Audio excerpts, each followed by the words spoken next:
Tonight on Way Past Due, Bryce Pinson and myself are going to break down how Otis Taylor stacks up to some of the wideouts already in the Hall of Fame. Switching, you can go and obtain anything you want, anything you need. Your mind's got the key ingredient, it's belief. They deceive with the negativity, but I just slide right by that energy. Even when you feel low, you can still go. Even when you feel slow, you can still go.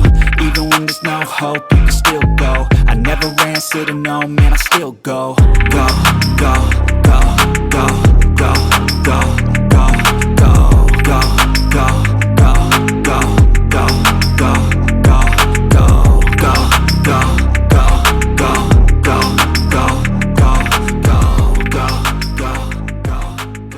Hey everybody, welcome back to Way Past Due.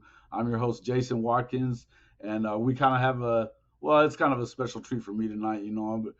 Myself and my friend Bryce Pinson are going to kind of go back and forth a little bit, and we talk a little trash a little bit, as you saw in the clip that we did for a primer for prior to the great Ken Houston episode on Friday night.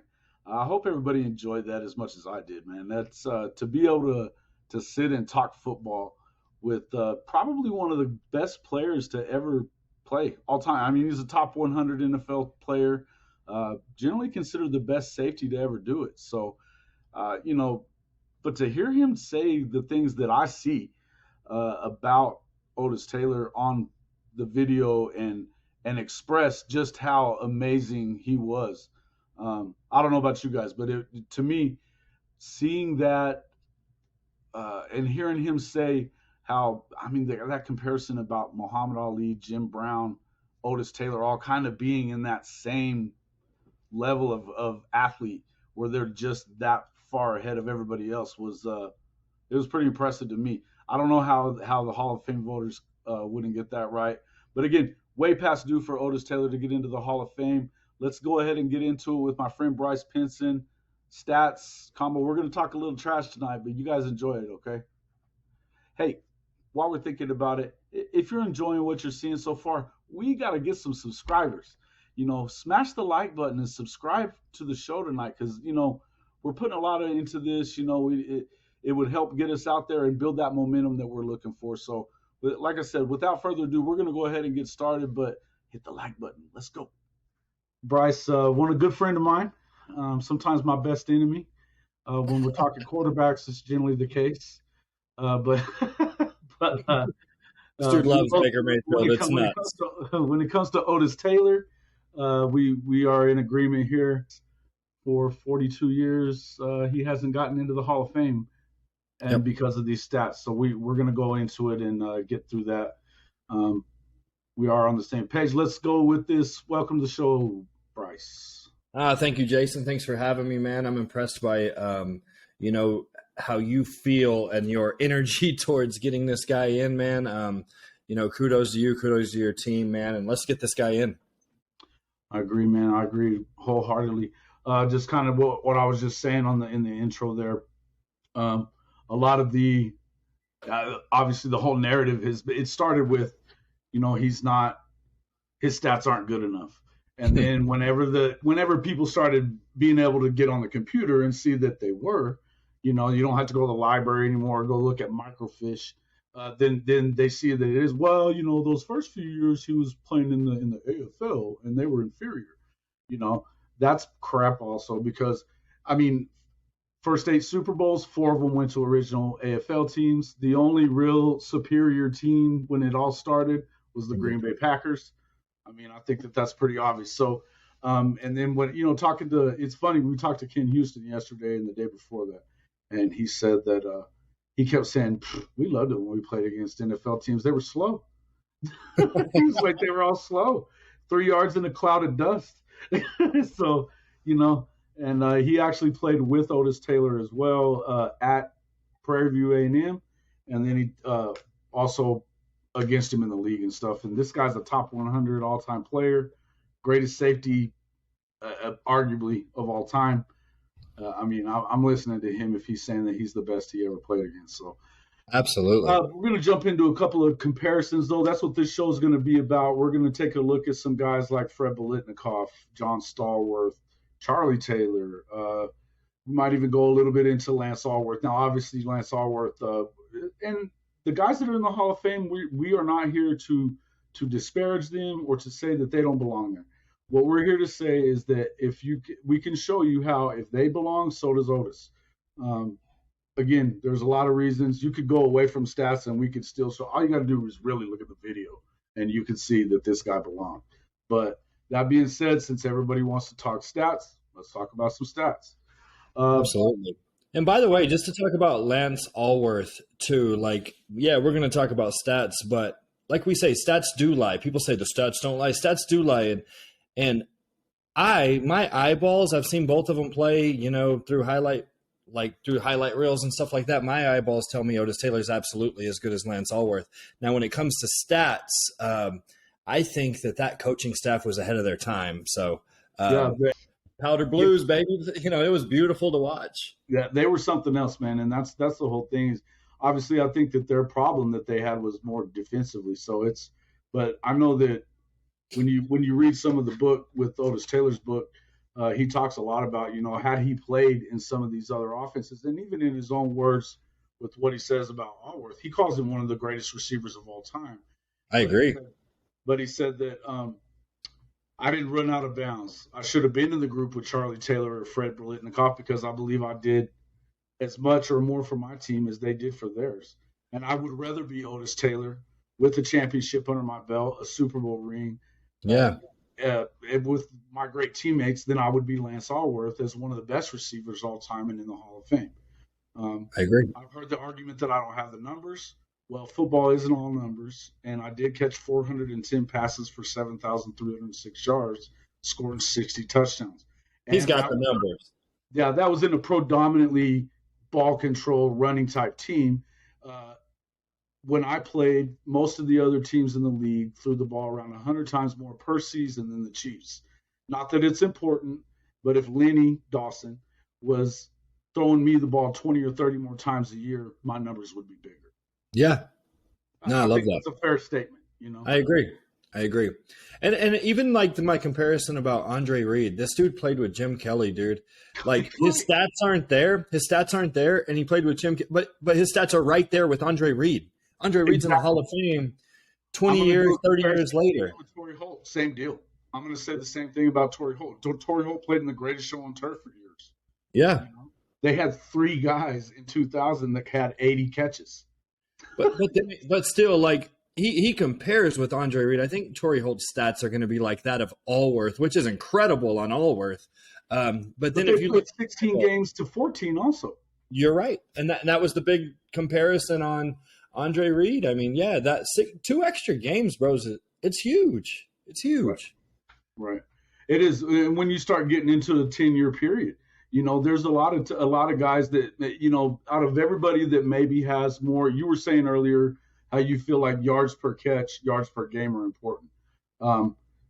As far as the people that are ahead of Otis Taylor in the all-time yards per catch, there's a few of them, but only a few of them had over like 7 or 8 seasons in the league anyway.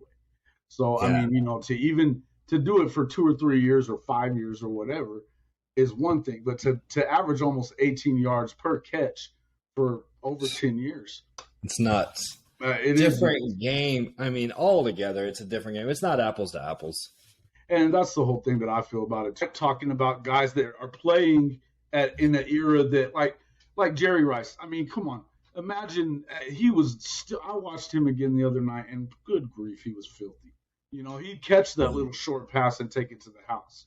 Like you said the West Coast offense was short passes, but he made them into long ones. But Jerry Rice was another animal. But I can sit here and say that aside from him, I don't really know anybody that I watched all the time that I've grown up that I could say that's a better receiver.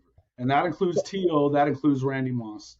I mean, I just can't say that they're better unequivocally. Jason, though, your eyes, I'm sorry, I trust my eyes, and maybe I shouldn't, but a lot of times I trust my eyes. And with that statement, I watched Jerry Rice play. I mean, I'm old enough to have watched Jerry Rice, and yeah, he was incredible. He was amazing.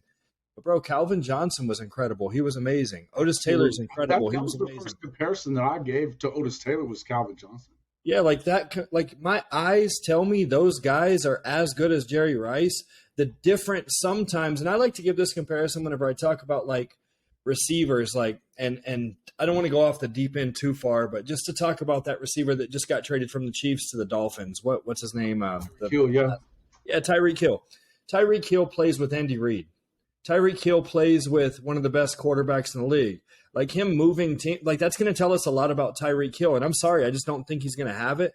And with that being said, now, yeah, he went to get paid. That was Jerry Rice. Name his quarterbacks. Name his coach. West Coast offense. They were going to throw the ball. He was going to catch the ball, and he had 2 Hall of Fame quarterbacks. Like, I'm sorry, but he had the Andy Reid, and he had better than Andy Reid in his time because he was ahead of his teacher of Andy Reid.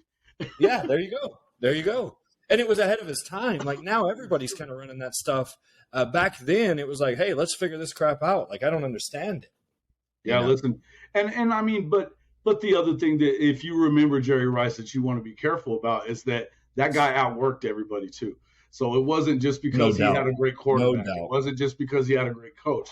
It's because he was dedicated to being the best receiver. Didn't he run up a hill like every day of his life? Yes. Freaking just up and down this hill. Like you couldn't beat him in the fourth quarter. Athletes went with him and would quit on that damn hill. You know what I mean? They'd give it up. So I mean, he gave Dion everything. Before we go too far with, I'm not gonna. It's you don't get to be the GOAT just because you got a great coach and a great. You're right. Let me back off. Jerry Rice is great. All I'm saying is that we're not talking apples to apples because Absolutely. There's coaches and quarterbacks and stuff like that. Do I think Jerry Rice is still better than Otis? I mean, I ain't even going to go that far. My eyeballs tell me that Otis can play with him, but that's my eyeball. And that's exactly what Ken Houston said. He said, look, there's been great receivers. There's great receivers right now. He talked about body size, and he said he compared DK Metcalf right now. He was like, that's kind of what Otis looked like, to me was DK and have that kind of speed plus that body, and just being a monster. And if you think about it, DK Metcalf is a stud, man. Straight up, Yeah, no doubt. And so, that's just, and whether or not he ends up getting, to Canton or not, we'll see. But he's got a better opportunity in today's game, to put up huge numbers. And I can just imagine, like you were talking about with Jim Kelly and Andre Reed, plus James Lofton. I mean, James Lofton was on that team too. Yeah. And they're both Hall of Fame receivers because they threw the freaking crap out of the ball. Yep. Yeah, I mean, Thurman Thomas was catching a lot of footballs out of the backfield back then.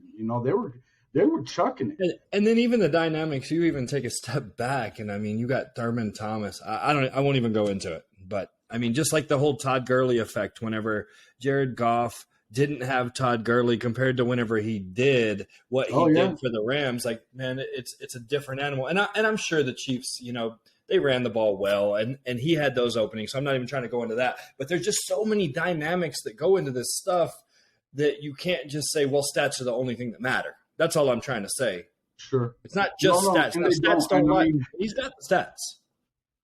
Again, that's what I'm saying. The stats they're not the only thing that matter. But the fact of it is that they've been used against Otis for a long time. And it's crap because the difference. Well, let's just get started into it. Let's start off with Fred Biletnikoff. Let's go ahead and start off with Fred Biletnikoff. And we're talking about a guy here, fabulous receiver. But you look at the Raiders. They generally threw the ball on average. He played from 65 to 78. That's 14 seasons. He had 60 more games than Otis Taylor. Okay. Exactly 60 more games. He caught, and it took him, 179 more catches to get 1,600 more yards. I mean, here's the only stat that you need to look at here. Right off the bat, obviously, if you look at the seasons, he had 1,000-yard season. Otis Taylor had more than one, and Otis Taylor had a 1,200-yard season and 1,100-yard season. Fred only eclipsed the century mark once, and he got it by 37 yards. And then the big one is 47 yards a game. 47 yards a game versus 56. So 9 more yards a game. I mean, he played 11 seasons versus, really 10. I don't care what anyone says. He played 10 seasons. 10. Yeah, I don't care what anybody says either. It was 10. It Fred may have been played more. Yep. So right there, you can tell, like, the stats right there. If it's apples to apples with the amount of games played, Otis beats him in yards. If it's apples to apples with the amount of games played, Otis beats him in touchdowns. I mean, he beats him in every category. Well, how many touchdowns we got? 57, and we got 76. It's 60 total. That might be 60 close. Total, 60 to 76. So, yeah, 16 touchdowns, 60 games, 16 touchdowns. He does it. Yeah, he's right there. He's probably beating him. He's right there. But for sure in yards, he's got him. Yards per catch, he's got him. I didn't even pull Otis' stats up because I kind of know most of them, but Otis Taylor's stats. 17.8 yards reception versus 15.2. Now, 15.2 is amazing. Torrey Holt, we were talking to him earlier. 15.2 is absolutely amazing when you consider that Torrey Holt has 14.5. You know, they threw the ball down the field back then. They did. And that's the one thing that I have noticed that, you don't generally go back on and look at stats unless you need to. But in doing this, over this last month or so, it's been crazy that, you're like, good grief, because Lance Allworth had like 20 yards a catch for his career. Yeah. It's just something else that the way that when they threw it. And that's why Kerwin talks about John Hadle a lot. That was one of his favorite players growing up. And, to me, I didn't know anything about him. I'm looking at him going, how is this guy not in the Hall of Fame too? I mean, the truth of it is that the problem with this entire thing is the subjectivity of who they're allowing in and why. Mm-hmm. The stats matter for Otis, but they don't matter for Lynn Swann. They matter for Otis, but they don't matter for Drew Pearson or Bob Hayes or all these guys. Those are other guys that we're going to get into here as well. Mm-hmm. But again, with Otis, you're looking at essentially how many touchdowns did he average per game? It would have been somewhere in the neighborhood of like a touchdown, or per season we had 5, 8, 11, 4, 7. Generally, he was right around 5 to 6. 57, but divided by 10, what's that? 5.7. It's 5 a year, almost 6, 5.7 a year. Yep. So you figure if he has 60 more games, which is another, that'd be 4 seasons. He catches him. You know what I love about both these guys? What I love about both these guys is in the playoffs, both of them started Fred started every game but one. He didn't start the game in 1975. It doesn't even look like he got to play. His team made the playoffs. Maybe he was injured, whatever. But what I love about it is they stepped their in the playoffs. Okay. Both the guys, when they played in the playoffs, they both stepped their games up, man. So Fred had 61 yards per game in the playoffs, but my boy Otis went from 56 to 58. So when whenever it came time to depend on, you know how it is in the playoffs, you throw it to the guy that you need to catch the ball, or you hand the ball to your best player. You got to have, who's that guy? Otis steps up 12 yards a game. Yeah. I think that's huge. And you look at like the Super Bowl, they weren't supposed to win that second one. And the first one, they got drugged. But honestly, he had a big game in there. Yeah, he had that 130-yard reception against but they just, and even Hank Stram said that it was the worst called game he ever had on the way that he called it. And he put Lynn Dawson in dire straits in that game all day. So he'll admit it he admitted it till the day he died that it was an awfully called game that he didn't even know what the deal was. But in the end, nobody's making excuses. The Green Bay Packers were great. Nobody's saying anything bad about that. But the truth of it is, there wasn't a whole lot of days, period, that Otis Taylor played where he wasn't the best player on the field. Exactly. I agree. You had to respect him. And I think that's what makes a Hall of Famer to me. A Hall of Famer is made who's the best player on the field on either team. Right. And that's what this guy was. To me, My eyeballs, that's what they tell me. Best guy on the field. Yeah. Hey, look, I mean, I keep going back to, and I let we can bring them up, but I keep going back to these just insane catches with one hand, and the ones that he would catch a short pass and he would turn it into a long play, and so it's one of them deals where you're like, good grief, what does this guy have to do to get in? To me, all you would really have to do is look at the damn film. That's all you got to do. Bro, to me, sometimes he looks like the Earl Campbell of freaking receivers, like how he's breaking those tackles. And they were hanging all over him, before the play, before the camera ever gets on it. They're all over him. Like sometimes he's breaking those tackles. I'm like, give this guy the ball. Let him play running back. And I just wonder how many yards per season this guy would have, Yeah, no doubt.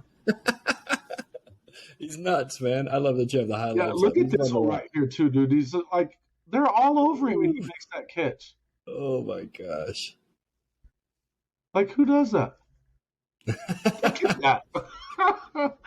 It's funny because when we were sitting here, we pulled this up yesterday for Mr. Houston, and he stopped talking.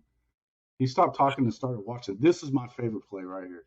Look at the way he slows down, and then boom, he just takes off again. You just don't see acceleration like that, bro.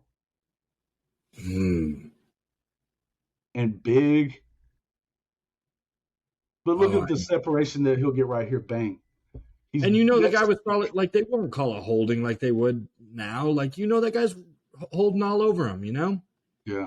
And that's the other thing that I think that most people, number one, I think that people forget that you have 1,400-yard seasons or 14-game seasons instead of 16 for the entirety of his career. And then they also forget that and this is something that Mr. Houston talked about as well. He said, we cut him on the line. He goes, that in fact you had to, especially with a guy like Otis, you're going to, and a guy like, say, Paul Warfield, he was like, you better cut their big asses on the line. Otherwise they're going to kill you. It's like playing a tight end, even worse than playing a tight end to this day. Like it's like guarding Gronk. Yeah. A Gronk that can run a 4.40. Right. Like, what are you going to do? That's just what I'm saying. I mean, it's like, that's like when Vernon Davis was at his best. I mean, he could have played receiver. He was a 4.3, 4.40 guy. Big dude. But look at this. He just runs away from him. Otis would probably be the greatest tight end of all time if he played today. If they didn't keep him at receiver, though. Oh, I know. They could have played receiver, no doubt. But I'm just saying, the guy he looks stronger than most humans that I watch on the football field. Just strength is like, you can just tell it's there. And when they draped all over him. It takes 4 Raiders to get him down, always. Oh, I know. He doesn't give up, ever. Like he said, he doesn't run out of bounds. Like he said. Yeah, and that's what he talks about that a lot. Yeah. I've been reading this book, and it's one of those deals like this play right here. This is an 80-yard touchdown, bro. He goes down the sideline and then, let me change direction. Let me do it again. Bye. Oh, my goodness. I mean, good grief. And it's an 80-yard touchdown. He probably covered 130. Look at that play. Look at that play. You see Lynn Dawson on that play. Like, he's about to die. He's just throwing it in the air because he knows he got Otis down there. He's about to die. Well, I know I got 89 down there. Let's go. Yeah, listen, Dawson said there was one, I read about one of them in the book the other night. He was like, I swear I was trying to throw it out of bounds, and all of a sudden he reaches his hand out there and grabs it and goes for a touchdown. He goes, I was trying to throw it out of bounds. I believe it, bro. He's amazing. Yeah, dude. And I mean, again, this is one of those things that to me, you look at this and you say, that's a Hall of Famer right there. Yeah, you can tell. Your eyes can't lie to you, right? Your eyeball test. So that one right there, I wonder who that guy is for the Dolphins, because that guy is obviously really fast. But he just blows him down. And look at the unselfish play right there, just to pitch it back. The guy's trying to win. Yeah. Yeah, and that's the thing is, I mean, he could have screamed and yelled until he got a trade or something out of there. And, I mean, he never left Kansas City even, to this day. That's where he wanted to be. And he loved his teammates. He loves Lynn Dawson. He wishes that the one thing that I would always say is that you think about all the other Hall of Fame quarterbacks. You think of all the other Hall of Fame quarterbacks, though, and all of them, their top receiver generally gets in the Hall with them. Yeah. You know? And I think it's, to me, to Lynn Dawson's credit, there is no bigger fan of Otis Taylor than Lynn Dawson was. You know, he constantly. At one point he said that he felt like he might be hurting his case by just being so rowdy about it because it just bothered him so much. But he loved Otis Taylor, like I've talked about before, the city of Kansas City and the city of Houston, by the way, they love this guy. It's been 47 years, 48 really, since he played. Jason, correct me if I'm wrong, man, but whenever I look at someone like Otis Taylor and even a Lance Allworth, and you just said a statement that usually the quarterback, you know, the top quarterback that goes in the Hall of Fame brings their number one receiver with them. I think when it comes to some of these guys, it might be the opposite. It might be the top receiver for back in the day brings their quarterback in. You know, that's what I'm seeing. I'm seeing Dawson about to get killed and just launch it up, man. And it don't matter where you throw it. Like, he's the best player on the field. Just throw it up. Just get me close. I would agree to that. All I got to do is be close. Well, yeah, I mean, he even said I was trying to throw it out of bounds. Yeah. You know, Otis snags it and takes it for a touchdown anyway. That's one touchdown that shouldn't have been on the board. And like, that's one stat that you should be able to take off of Lynn Dawson, you know? Yeah, no doubt. And I mean, you know, and to be fair, I mean, I didn't even realize this, but like the number of yards that Lynn Dawson had in his career, they were phenomenal. Absolutely. When you put that up against what Jim Kelly did, and in 7 less years, what the hell? Yeah, bro. I was like, what? We're talking 70 less yards a game or something like that. I forgot what it was, but somewhere in that ballpark, 70-something yards or somewhere in that ballpark. It's ridiculous. And again, that tells you what the eras really were about. Yeah. And even amongst teams that were run heavy, the Chiefs were really run heavy. Yeah. You know? Even amongst, I mean, we're about to get into, I mean, we'll talk a little bit about Lance Allworth, and let's just jump again, in. We're not saying Biletnikoff doesn't belong, because he does. He was a Hall of Famer. What I will say is this: if he's in, then you better put Otis Taylor in, because it took him 4 more seasons to pass him in any of these categories. 4 more seasons of Otis Taylor, even at just average, averaging 5 a year, he passes 16 more touchdowns, and he would have passed 1,600 more yards in a matter of no time. No time. Absolutely. So to me, and again, and they threw the ball on average 100 more during Otis's career. The Raiders averaged 97 more passes per season than did the Chiefs. So, Darryl LaMonica was the Mad Bomber. They called him the Mad Bomber. So they were chucking it, in comparison. So again, even amongst even in a run heavy time period, the Chiefs were considerably run heavy.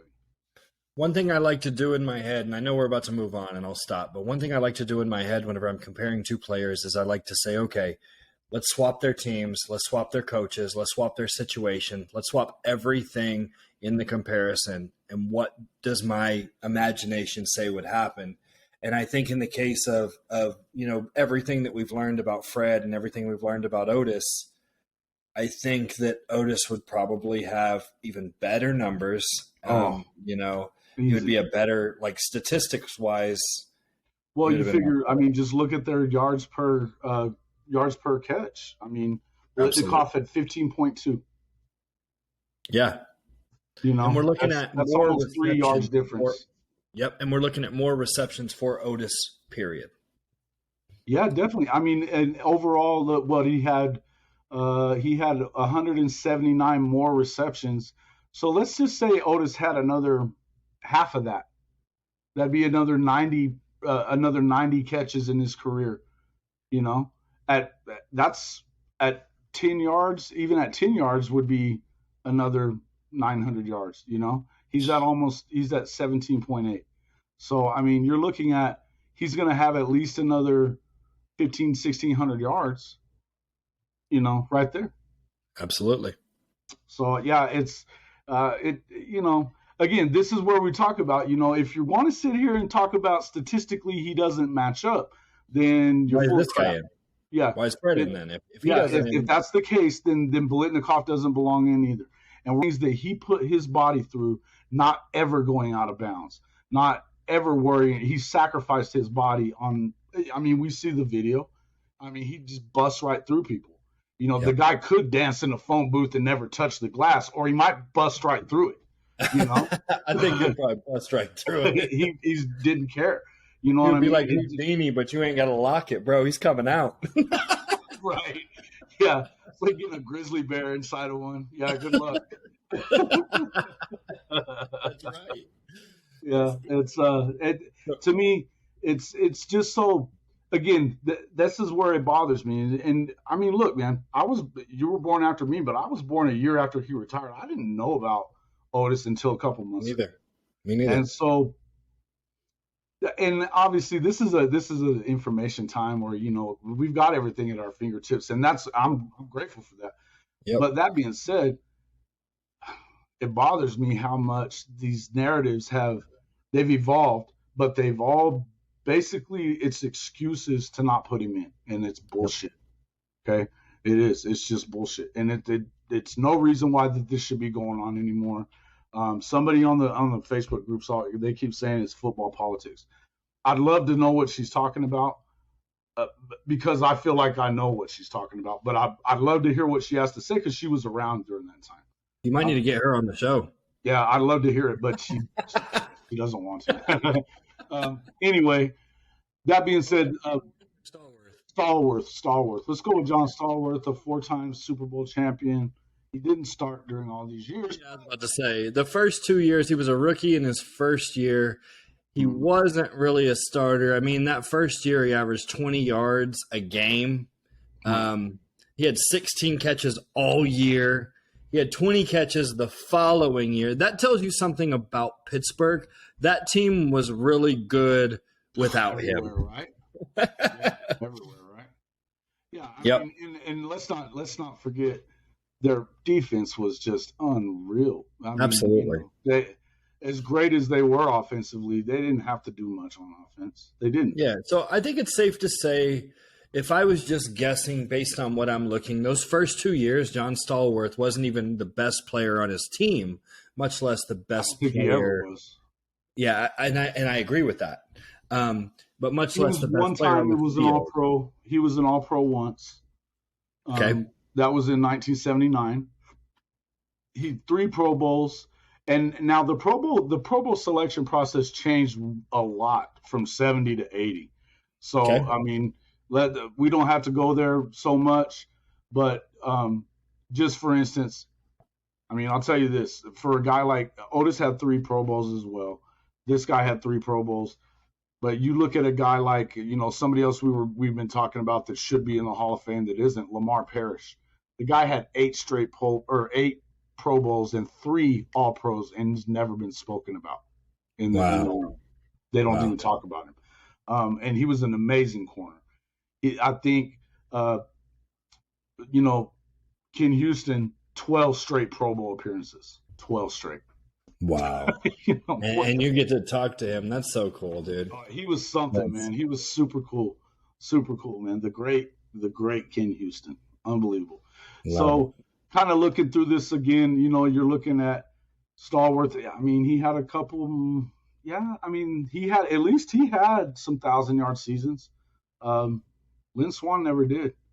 But, yeah, yep. He had 1,395 yards. That was he had 2 seasons that were better than Otis's best seasons. They were in 1979 when he had 1,183, and then 1,395 in 84. So, but his overall yards per reception was 1.6 yards less than Otis Taylor's. He played in 35 more games than Otis Taylor, and he has him by what? 1,415 yards. And I think we're at like 3 less yards per game. So that's the big number, 3 less yards per game. So if it's That's the big one to me. It's not really apples to apples because we're in different eras, but if you're comparing game for game, Otis is going to outperform him if he gets to play the same amount of games in yards. Right. Yeah, because they went to 16 games in 1978 was the first year. And the big one that gets me, Jason, is you were telling me that somebody talked about, well, rings are all that matters. Well, if that's the case, why is Dan Marino in there? You know what I'm saying? Yeah, how would you not put Dan Marino in the Hall of Fame? Exactly. I mean, the guy never won a ring. Who cares? Here's the deal on that. It's just like Peyton Manning. He should have won more rings than he did. You know why he never did? Because they never had a defense. A lot of times you could watch the TV screen. I'll tell you right now, Peyton Manning never wins a Super Bowl. We all watched the TV screen and we knew that he was the best player in the league. We were all wrong. We thought he was better than Tom Brady. We all thought he was better than Tom Brady. I did. I think he is. I still do. I think Tom Brady's better. I think Tom Brady. That's another conversation. We can have another podcast about that one day. We should talk about that sometime, but that's not where we are. But again, Otis Taylor, it's not just about that. But winning a ring, sure, you can give somebody a little bit of credit for that. You can. Yeah. But you also have to look at the entirety of the situation. Absolutely. I mean, are you telling me that Darryl LaMonica wasn't a Hall of Famer? He's not in. He should have been in. And they didn't win their Super Bowl until Stabler was their quarterback. But that wasn't because of Darryl LaMonica. I mean, they got to the Super Bowl with him. And who was good? Nobody beat the freaking Packers ever. They didn't beat them for 10 years before the NFL and the AFL merged. It just didn't happen. Until Lombardi left, you didn't touch them. Yeah. You just didn't touch them. So, I hate that whole comparison thing. And the truth of it is, when you start talking the difference between the AFL and the NFL, I mean, Ken Houston played in both leagues. He played for Washington and the Oilers, and he was like, I don't know, man. He said we were faster. He said every team in the AFL was faster. The league today is reflective of the AFL, not the NFL back in those days. Yeah. And my thing is, if we're just talking Super Bowls, then maybe only Packers should have been the only ones to ever make the Hall of Fame, and anyone who wasn't a Packer doesn't belong. Yeah. You know what I'm saying? Like, if that's what we're saying, then let's just do that. Well, look, and it even took Jerry Kramer until a few years ago to get in, and he was the best lineman on that team that all they did was run the ball. Yeah. He's the best lineman, and it took him until 2018 to get in. That's nuts. Yeah, it's crazy. Best lineman they had. It sucks because you just get buried, man. Every year we just have short memories. And I will tell you, that's the biggest problem. Thankfully for the Hall of Fame, and I don't know, I'm hoping that this isn't just them trying to glad hand a little bit. From what the new president, Jim Porter, is talking about, is that what we're looking at is a chance to kind of get some of this backlog. Vahe Gregorian, he's the Kansas City Star columnist that took over for Poznanski. And he identified 183 potential Hall of Famers that don't get looked at. And because of the fact that now you got to wait 25 years after your initial 5-year period to get looked at as a senior. But that you still are looking at upwards of 3 to 4 players per year are coming into the senior division. I mean, And right now, like, look at, just for instance, Roger Craig has been in there for a few years now. How that guy's not in the Hall of Fame. First guy to ever get 1,000 yards rushing and 1,000. I didn't realize he wasn't in the Hall of Fame. Not in the Hall of Fame, right? And more years that go by, he's never going to, like, how's he going to get in? Well, here's the thing is, at this point, if you're looking at, if people our age, you're going to remember Roger Craig before you're going to remember a guy like Otis. No, exactly. But the problem is the only one we can remember is the guy, dude, gamblers, you know this, Jason, you gamble. You know what? Whenever you make money off gambling, you realize that the public can only remember what happened last week, much less 40 flipping years ago, bro. Yeah, hey. Yeah, and I know, and that's what I'm saying is he's been eligible. Otis has been eligible for the Hall for 42 years. We're talking. And it's just now Roger Craig has been in contention for the last couple of years. Now, the good news for Otis is Cliff Branch getting in last year. Cliff Branch, another Houston guy. He deserved to get in. I'm going to show him in a few minutes as well. His yardage pretty much the same. It took him more games by about 26 or something or other, but he has a little more yards. He was that small, deep threat guy. He wasn't catching balls over the middle, getting his head knocked off. He wasn't, and not talking bad about Cliff Branch. He's, may he rest in peace. Great player. But he was definitely deserving. But again, that's where I feel like overall, another stat that Kerwin brings up, and I didn't realize this until recently, that overall in the Hall of Fame, receivers are the lowest represented position group, which is surprising to me. But it's the lowest represented position group by about 13% compared to everybody else. So, there's definitely, I think what ends up happening is we get, and look, we're playing kind of into it, is that if you start saying one deserves to be in and one doesn't, then they may put the one in and not put the other one in. And I think that's where, if we're splitting hairs like we are, because you have to. But if you're looking at, okay, they've been splitting hairs for all this time. Now, how they got away with the Lynn Swan deal, I'm not ever going to understand that. And I'm not trying to badmouth Lynn Swan, but the guy had 5,000 yards in his career, and he never got over 1,000 yards. He had a great catch against the freaking Cowboys in the Super Bowl and was Super Bowl MVP. And aside from that, I don't know what he did. Yeah. I just don't. He never even had 900 yards. So, dude, let me tell you, Jason, whenever I have issues. I have so many. We don't even want to get into that. I have issues, bro. And my issues are that I overanalyze football. I have real issues. I've been doing it since I was a kid. Me too. Whenever I used to watch Lynn Swan now, I don't want to say anyone doesn't. He's a great player. Yeah.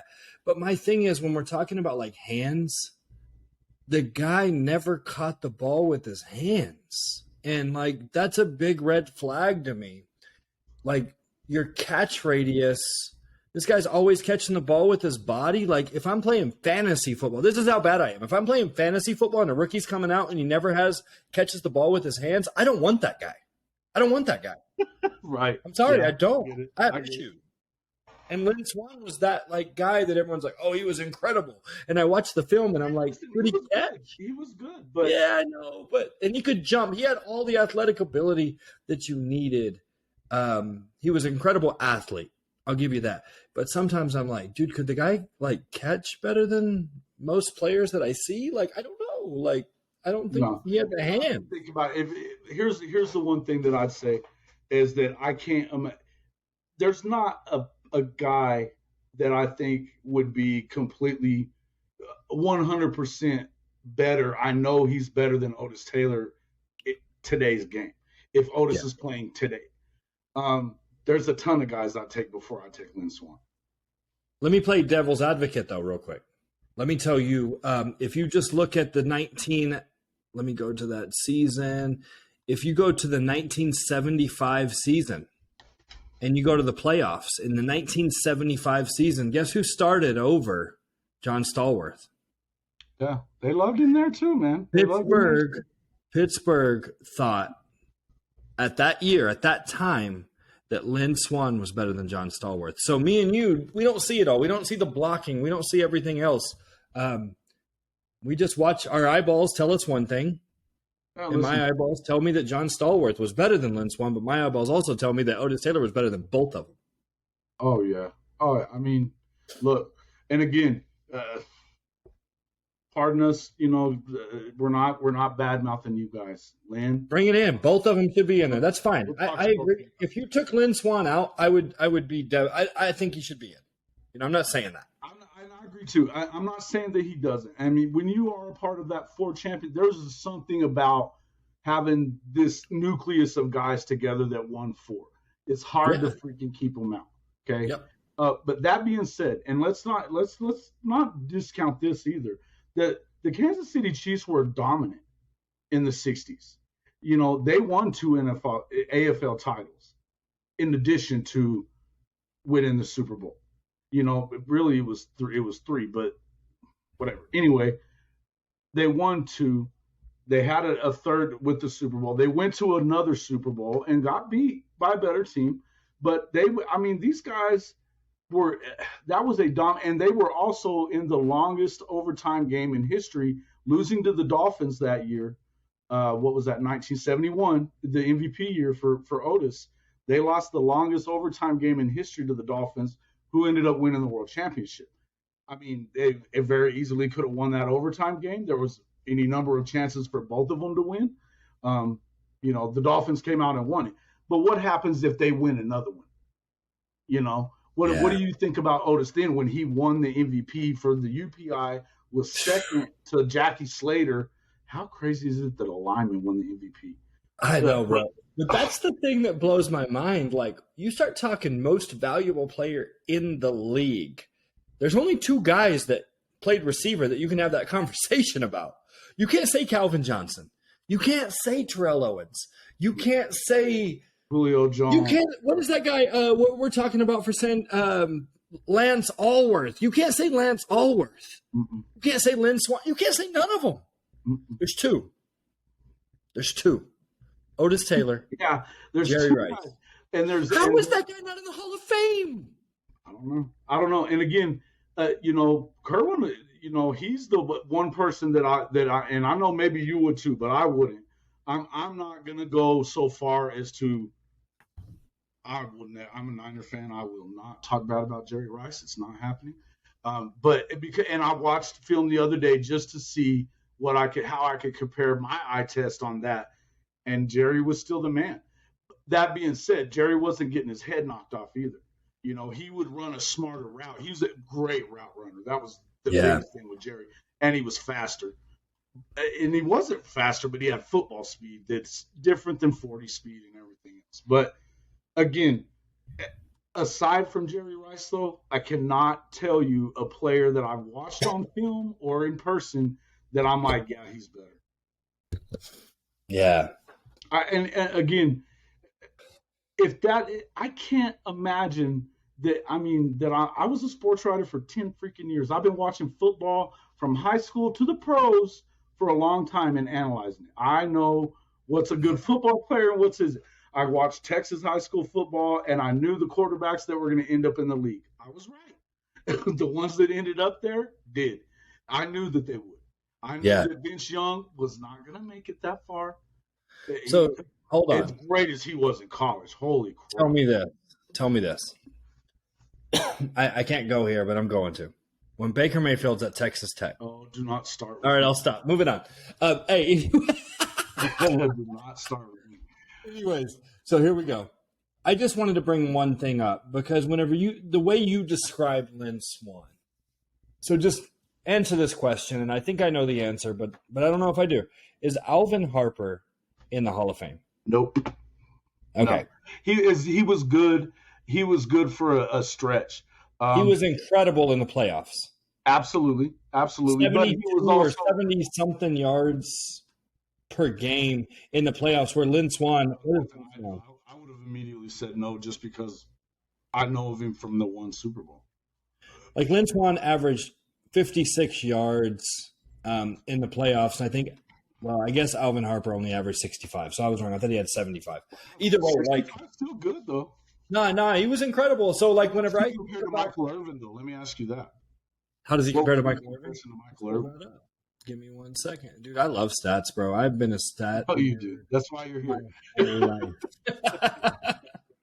I'm a nerd, man. You're not here because of your quarterback thoughts. I can tell you that. Even though I would kill you on that too, but we'll move on. My boy, some of my guys at work give me problems, man, or they make fun of me. Well, they don't make fun of me. I have a magic trick. And my magic trick is you can go through almost any player in the league that plays quarterback, running back, receiver, and you can name them. And 9 times out of 10, I can tell you where they went to college. And it's because if I've ever seen you wear a college jersey, I can't forget it for some reason. I'm just saying, Kerwin calls me the encyclopedia. Okay. Yeah, I'm with you probably a little bit. Yeah, maybe not. You're the one of the few people I know that knows as much meaningless information as me. Michael Irvin averaged 82 a game, which is absolutely incredible for the playoffs only. He only averaged 74. The great ones step up in the playoffs. 74 yards a game for his career? Yeah. But even in that era, I get why now, because I could tell you that out of everybody that I thought was great on that Cowboys team, he's the last one. Yeah. But that, I mean, that's obviously wrong because he was that good. No, I'm with you. Our eyeballs matter, Jason, and he's a Hall of Famer. Smith, and you had Troy, and you had one of the greatest tight ends in history as well. Plus that offensive line. Yeah, I mean, and so here's my thing: if we're handing the ball off to Emmitt Smith, there's gonna be some guys open, And this is off subject, but there's gonna be some guys open. So, in my opinion, you're right. Well, I think he's number 2. I think Troy got the good end of the stick from that offensive line. He got the good end of the stick from Emmitt Smith and Michael Irving. I think Troy's the one that he was good. He was good. He was good. He was real good. But the thing with Troy. And I think that Troy would have had an even better career. He got it cut short to concussions, just like Steve. Yeah, true. They both got them cut short to concussions. So, and again, listen, this is why Otis didn't play. I mean, the dude didn't go out of bounds, and so therefore it cost him at least a couple of thousand yards, probably. Yeah. Yep. No, I agree. And that's still playing in the offense that he did. Could you imagine had he been a little more apt to step out of bounds instead of taking that hit to get another 2 or 3 yards? Could he have? What would that have done for his career? Just playing devil's advocate for Otis Taylor of what does that extra yard or 2 really matter in the long run? Do you think 3 more seasons gets him in? I think 1 more season probably does. You think if he played 1 more season, there would be they wouldn't be able to keep him up? I'm pretty sure he gets to 8,000 yards, and I think that's the threshold that they want to get to. It looks like. And that makes me mad. Okay, is Bo Jackson in the Hall of Fame? Mm-hmm. No, but he didn't play long enough. Okay. No, I was just making sure. Look, you know more about that. Man, listen, man, Bo Jackson. Oh, dude, don't get me started on Bo Jackson. I get so frustrated. This is off subject, but I get so frustrated when someone tells me don't worry. that Bo Jackson – okay, good. When they tell me that Bo Jackson was a better athlete, 2-sport athlete than Deion Sanders. No, he wasn't. I'm sorry. And I see your face already, and I just can tell – we can't even talk about this. This is too much. Bro, this is too much. You got to stop because Deion Sanders sucked at baseball. He almost won a World Series MVP. If they win that World Series, he wins World Series MVP. He would have. He would have, absolutely. The year that bro, don't get me – go back. This dude wins a World Series MVP if they win that World Series. Bo Jackson was the best center fielder in baseball. Okay, cool. But he never played 2 sports at the same time. Yes, he did. Not at the same time. Only Deion did. Okay, move on. Go to a different subject. We can't do this. Because they never made the playoffs as well. You better leave this in because I want to hear the freaking comments. Moving on. Who else you got, bro? Who else can we compare? Because you're wrong about this. Hey, we're talking about the Royals right now with Bo Jackson. It's fine. And, hey, Bo Jackson was probably a better baseball player. That's fine. No doubt. He was a much better – hey, look, man. I'm going to tell you, that guy won the Heisman. Played 4 seasons. It's freaking unbelievable. This is my number for you. You see that? 4. For what? Seasons. Yeah, he broke his freaking hip. I mean, you're going to tell me that this guy is better. He never played 2 sports at the same time, and you're going to tell me that 4 games proves that he's a better athlete than the great Deion Sanders. I'm sorry. 4 seasons. 4 seasons. Dude, he's better than the great Deion Sanders. Seasons, he was already the best running back in the game, though. Whatever. I don't even care. Deion was the best corner. Marcus Allen because of him. No, that's cool. Deion was the best at his position too. This fool was not. He got paid $35 million. What was it? 15, 20 million? $35 million to play a position that was the lowest paid position in the league. This guy is the reason that we paid Darrell Revis. Hey, first off, I'm not bad-mouthing Prime. Okay? I'm not. The guy was fabulous. I'm not. Don't get me wrong. I'm not. I'm just telling you that I don't know that Prime would tell you that he was a better freaking athlete than Bo Jackson. Oh, I know he would. No way. It's Prime. It's freaking Prime. That's true. He was the greatest player of all time in his mind. That's true. That's true. No, all I'm saying, and we got to move on. I'm sorry, but Prime, he was like the Steph Curry of his time at the cornerback position. He changed the game. Anyways, moving on. Steph Curry is the reason all these kids shoot threes. Let me get your final thought on John Stallworth. Okay. What do you think as far as, if you go up and down the numbers, why do you say, or who do you say and why? Well, I mean, obviously I say Otis, but the main reason is you swap the teams. Put Otis on Pittsburgh. Pittsburgh was good without Otis. Pittsburgh was good without John Stallworth. They were already good. They were good. He didn't even start the first 2 Super Bowls. So that tells me you put Otis over there. Otis is already the best player on that team. Any season that he plays, he's probably the best player on the team. And for me, big, fast, strong, eyeball test tells me that, you look at John Stallworth, he's not any of that compared to Otis. So the eyeball test is the big thing, but whenever you look at stats, in this case, the stats don't lie. Otis was a better football player in the stats, and even in the playoffs, you're giving him 4 Super Bowls, and you're saying that's why he belongs in the Hall of Fame, and that's why Otis doesn't. Well, swap teams. And I guarantee you won't see the G and the GS for games and game starts. You won't see Otis sitting out 3 games during that Super Bowl run or 2 games during the Super Bowl. Like, you won't see that happen if he played for Pittsburgh. And that's the biggest reason why. Well, and it probably would have saved him on his wheels a little bit too, if you think about it. Okay. All right. So we're advantage Otis. Okay. I agree. So that's 2 for Otis. All right. Now, moving on. Let's go to Charlie Taylor. Great player. Great player, Charlie With you. Taylor. I'm there. Yeah. Okay, so he had 649 career receptions, 9,110 yards. Great career. Yeah, but there's one stat that sticks out at me that it's not Otis worthy. What are they doing? Throwing this guy the ball at the line of scrimmage? Is it he's 6'3"? Mm-hmm.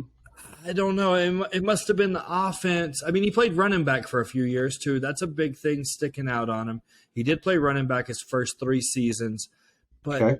That 14 yards per reception, I guess, it comes from the time he's playing receiver. He got more yards per reception playing running back than he did playing receiver. Right. Yeah, That's there the was big never a time aside from him playing running back the first season.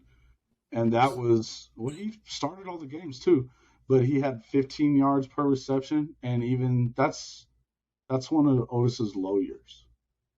Yeah, and the 55 per game. This one's tough on me, Jason. I'm going to be super honest. This one's tough because this guy played 2 different positions. You know what I'm saying? Listen, and again, but as a receiver. We're talking receivers, Mm-hmm. This is where we need to. We have to kind of separate it there if we're going to talk that. Now, thinking as a voter, absolutely, I probably put Charlie in too. Yeah, and again, we're not calling any of these guys non-Hall of Famers. That's not what we're doing.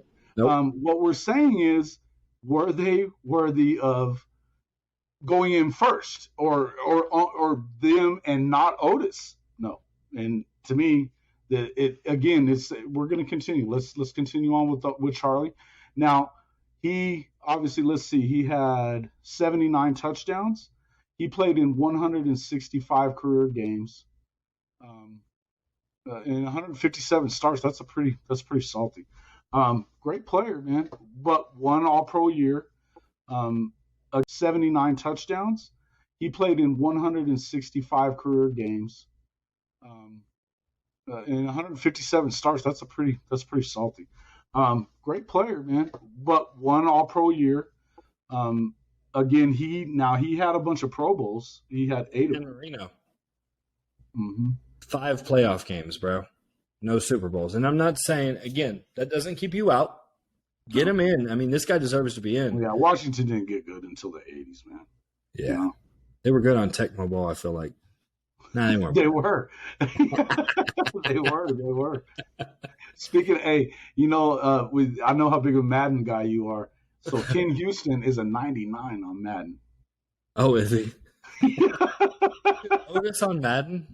Yeah, he's an 88 or an 87. Bro, I'll never play Madden again. I'm done. I just deleted the game. Don't you feel like that's a pretty good number though on Madden? No, it is. Yeah, I mean, you don't see a lot of people that are. I don't even think Jerry Rice is a 99 on there. He probably is, man. Is he not? I don't think he is, to be honest with you. I'm about to go through my most of them aren't any higher than like 93 or 94, receiver wise. Kid Houston's a 99. Yeah, like thinking about it, was Calvin Johnson ever a 99? Randy Moss ever in like a 95? Maybe Randy Moss might. Nah, he wasn't, bro. I'm telling you, that year that he played for the Patriots and like they had that unstoppable play. And he still wasn't? I think he was a 95, but he had like 99 speed or something. Maybe he had like 97 speed. Well, and that's one thing is like, and I mean, we could talk about Randy Moss too. I got to tell you, man, I don't see Randy Moss as better than Otis. I don't. Okay, so can I be honest? I mean, we're talking Otis. I love hey, bro, Randy Moss, in my mind, is the best receiver I've ever seen play. He was a freak. That's my opinion. That guy, I remember watching him. You want to talk about a guy that takes off plays, though, and doesn't necessarily go after every ball? Different type of player. I'm just saying fast, like athletically. Randy Moss is the greatest player I've ever seen, like receiver I've ever seen. Look, though, athletically. To have those athletic gifts and not even approach anything that Jerry Rice did. I feel you. No, you're right. You're right. You are, because if you want to talk about athletic gifts versus Jerry Rice, I don't think he had many. Like the dude, didn't he run like a 4.6 or 4.7 in the combine? Jerry Rice. Oh yeah, no. He was like. I'm saying to have those athletic gifts that Randy. That's what I'm saying.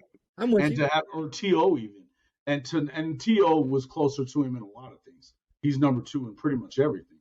But to not really come close, but again, Randy Moss was a different.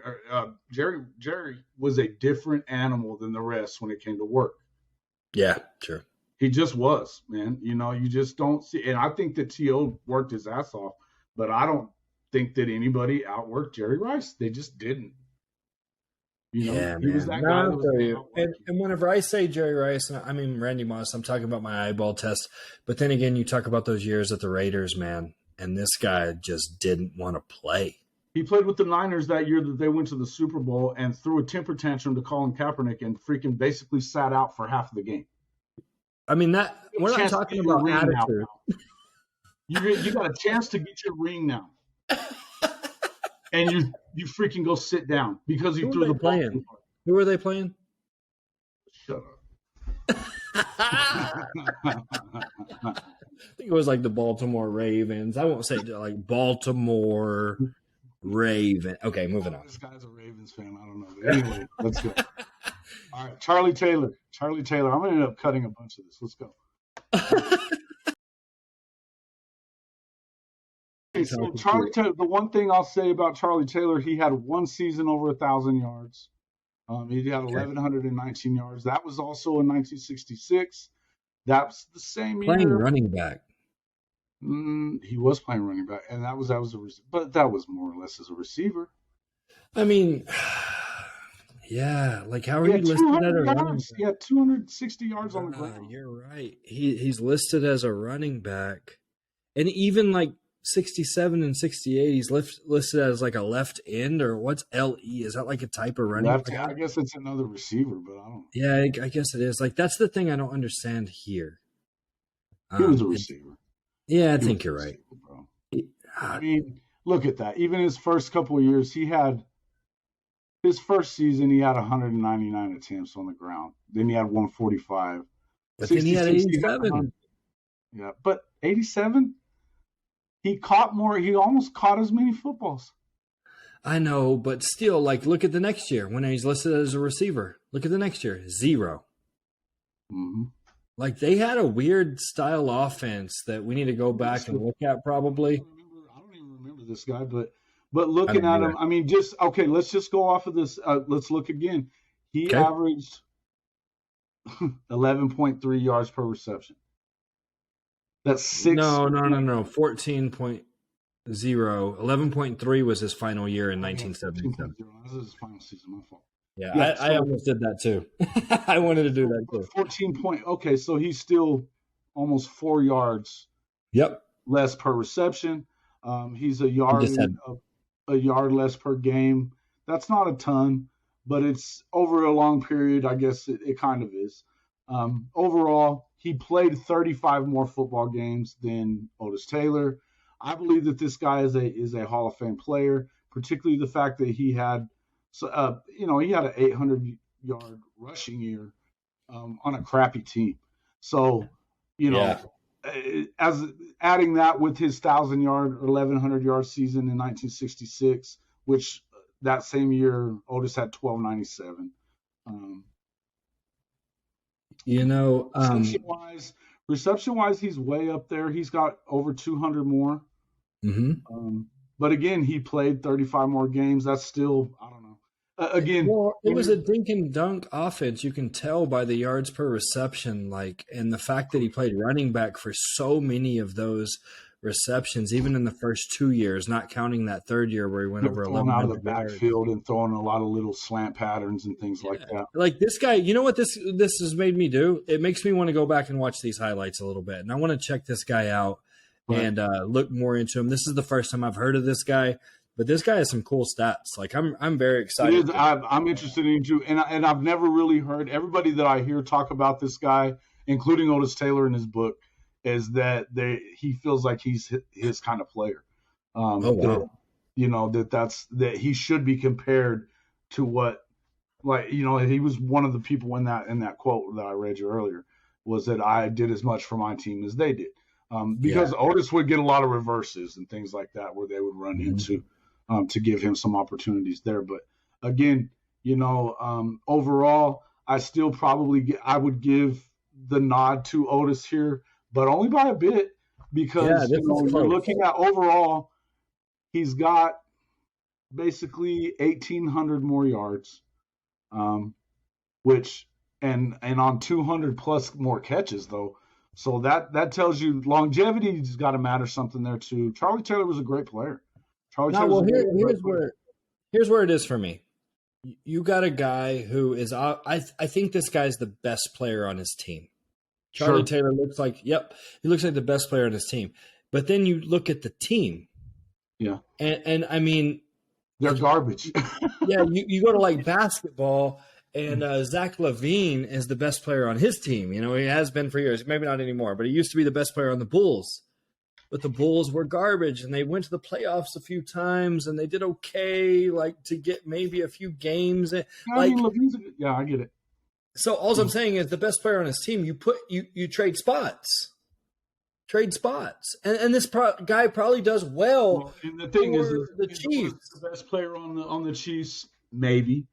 But now I think a lot of these Chiefs would tell you he was. But you also had Bobby Bell, top 100 player. No doubt. Willie Lanier, another top 100 player. You had Buck Buchanan. Swap them out. Put this kid or this guy Taylor on the Chiefs and put Otis Taylor on. Are they both Taylor, or am I tripping? Yeah, they are. Just swap the Taylors. And I can guarantee you, Otis fits in no matter where you put him. And I bet you this guy probably does too. Yeah. Sometimes you have guys that are on bad teams that look really, really good. This is a good example. The guy on the Miami Heat, the third guy with LeBron and Dwayne Wade. What was the third? Chris Bosh. He was incredible for the Raptors. You put him on the Heat, and all of a sudden he takes a back seat. Otis Taylor's not taking a back seat to no one. Does this guy? Maybe he does. I don't know if he does, but maybe he does. Well, Otis Taylor does. In college at Prairie View, they won back-to-back national championships. Okay. Nobody in the SEC would have played them. Nobody in Texas A&M weren't going to play them either. They were HBCU, obviously. They weren't playing them. You know why? They would have got smoked, and they know they would have got smoked. The defensive back, Jimmy Kearney from the Chiefs, actually during those years was the quarterback at Prairie View. And There's a story about Otis Taylor throwing it 100. He was the quarterback when he got there. He gave it to Kearney because Kearney could throw, but Otis Taylor threw a ball 100 yards one day. This comes from Ken Houston. He said he saw it. It was at least 100 yards. Is that crazy? In the air. In the air. I don't believe it. Hey, now listen. I saw Patrick Mahomes do it the other day. Did he? That doesn't mean it's not true. It's just I've never seen that. So I'm sorry, Ken Houston. I don't know Ken Houston. I know you do. So probably he did. Probably. Hey, look, the story has been. Now I think that they dumbed the story down for a while. This came from Ken, and he said, okay, what Kerwin had heard was that it was 80 yards. And he was like, no, it was over 100 yards. He goes, Kearney could throw it over 80 yards. These guys, but I'm telling you, these dudes were athletes, man. No, and I believe it. Like, straight up athletes. I mean, is it far-fetched to say he didn't? Like, this guy's big, strong. Like Brian Urlacher, you're a Lovington guy. Brian Urlacher was unbelievable. No doubt. He could play quarterback easily. Yeah, no doubt. He could have played quarterback easily. It's hard for my brain to see and that. Think about what he did at UNM, and I'm not a fan of this guy. You know this. Yeah. But look at what he did at UNM. That incredible. Guy played every position but quarterback. Yeah. Probably could have played quarterback, too. He should have played quarterback for me. They were terrible. But the point is, Brian was the real deal.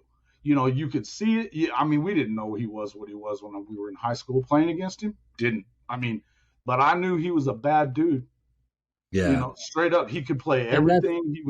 The guy was a great basketball player. The guy was an incredible football player. He would tattoo you.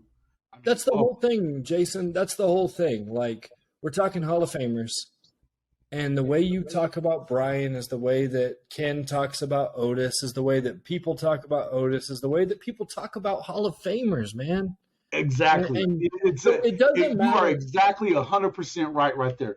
The guys that we have been around that were Hall of Fame type players, those are those kind of dudes. And you can tell who they are. You know, I can think of a guy from the same – it was around that – he was that early 90s, late 80s, early 90s guy, maybe played up until around 2000. Irving Fryer, you might remember him. Played for a few different teams. He played for the Eagles for a while is why I remember. You want to talk about a stud athlete. And I don't think that he was necessarily he started playing with the Dolphins, and he ended up with the Eagles. And I'm not sure where he ended his career, but he was always – first or second team All-Pro. He was a Pro Bowler most of the time. Made the All-Madden team. I met him in Jersey one time when I was in the military. Good dude. This dude wouldn't hold a candle to Otis Taylor, you know? Yeah. And he was a great player. Yeah. You know, a great player. And I mean, I think that's the key, man. Here's the deal. I don't know, like, the stories – all that, you know how fishing stories are, and I'm sure Ken Houston's right, and I'm sure it happened. Sure. All I'm saying is if Ken Houston, a 99 overall in Madden, says Otis Taylor belongs in the Hall of Fame, then Otis Taylor belongs in the Hall of Fame. Period. Yeah, but you see what I'm saying? If he says it, it's done. Hey, man, put him in. I have a clip from yesterday. We posted it. He said it. I mean, he and over, he wouldn't badmouth anyone else. Put him in. He wouldn't badmouth anybody else. Put him in. What he did say is the best he ever played against. Period. Put him in.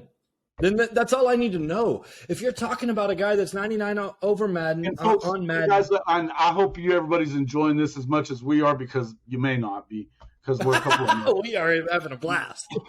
We're dumbasses. We do this, okay? Don't worry. But if you are enjoying this at all, if you're getting anything out of this, hit the like button, subscribe to the page. We're going to continue to bring you more content like this. Bryce has done a great job for us as far as doing these comparisons in a lot of other situations. I'm very appreciative of you, Bryce. And I think that the group and this campaign, it matters to us all. And I appreciate the fact that it's mattered to you.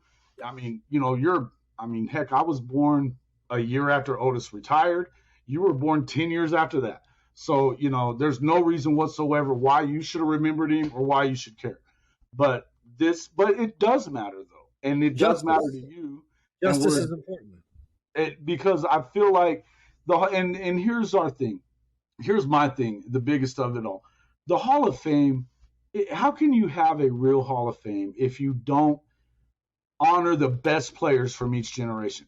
You can't tell me, like Lamar Parrish is another guy, and I bring this guy up a lot. This guy is a cornerback for the Bengals. He played from the early 70s, and this guy says that there wasn't a guy in football that he was ever afraid of but Otis Taylor. Wow. He went to 8 Pro Bowls, was first team All-Pro 3 times. That's what matters, Jason. Like, hey, man, I have more respect for... Well, but they don't even respect him. They don't even respect him enough to give him a shot at it yet. We're going to get him on and talk to him. It's insane. But you know who should pick the Hall of Famers? The people who Hall of Famers? With them. Like, whenever you talk... Exactly.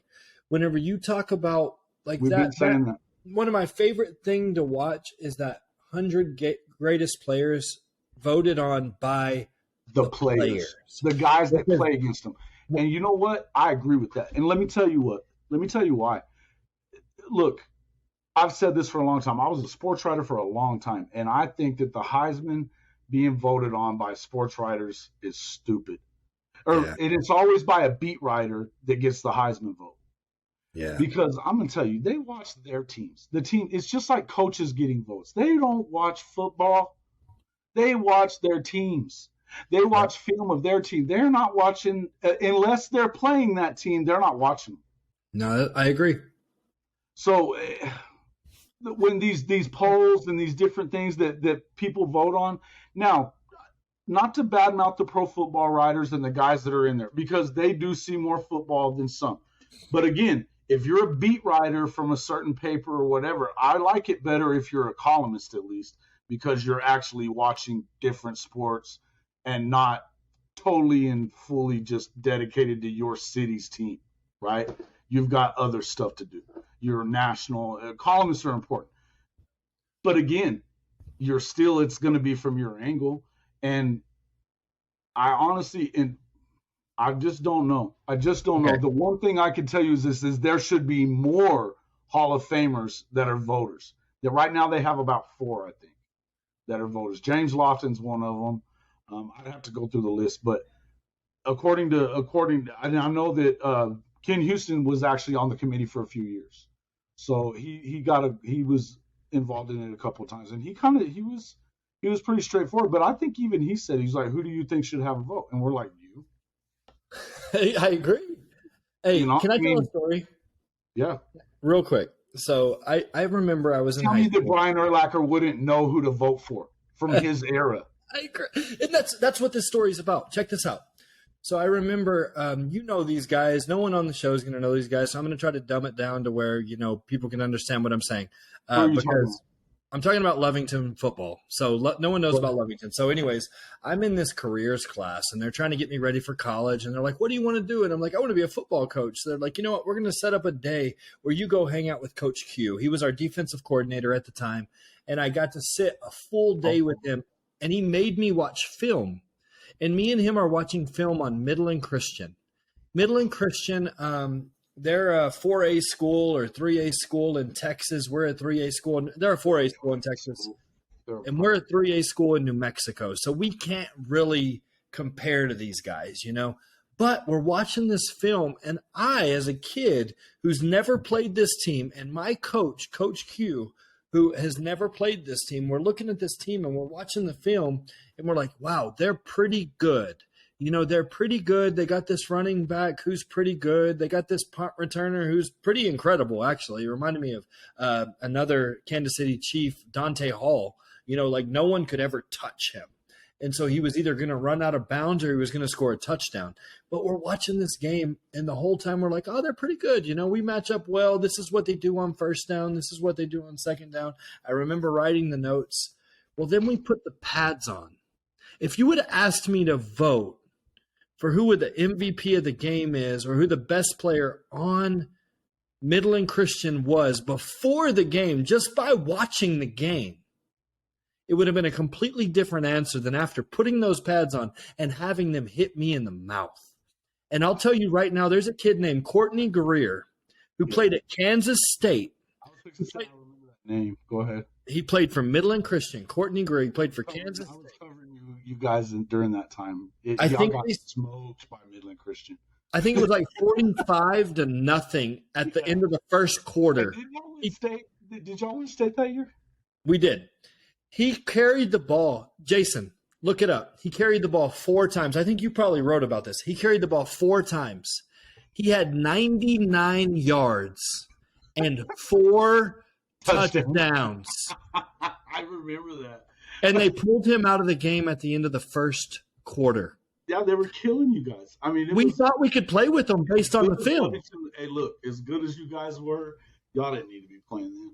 Y'all did not need to be playing. It doesn't matter. My point is, let me just make my point. My point is, you can't watch the film and know who the best player on the field is. I can tell you after playing that game, that guy was the best player on the field. But I wouldn't have told you that by watching the film. Right. But watching the film, though, you're seeing a lot of stuff that they're doing. And, hey, certain games, they may have taken him out of the game. And Courtney was great. I remember him because after that, I know I was at the Midland paper.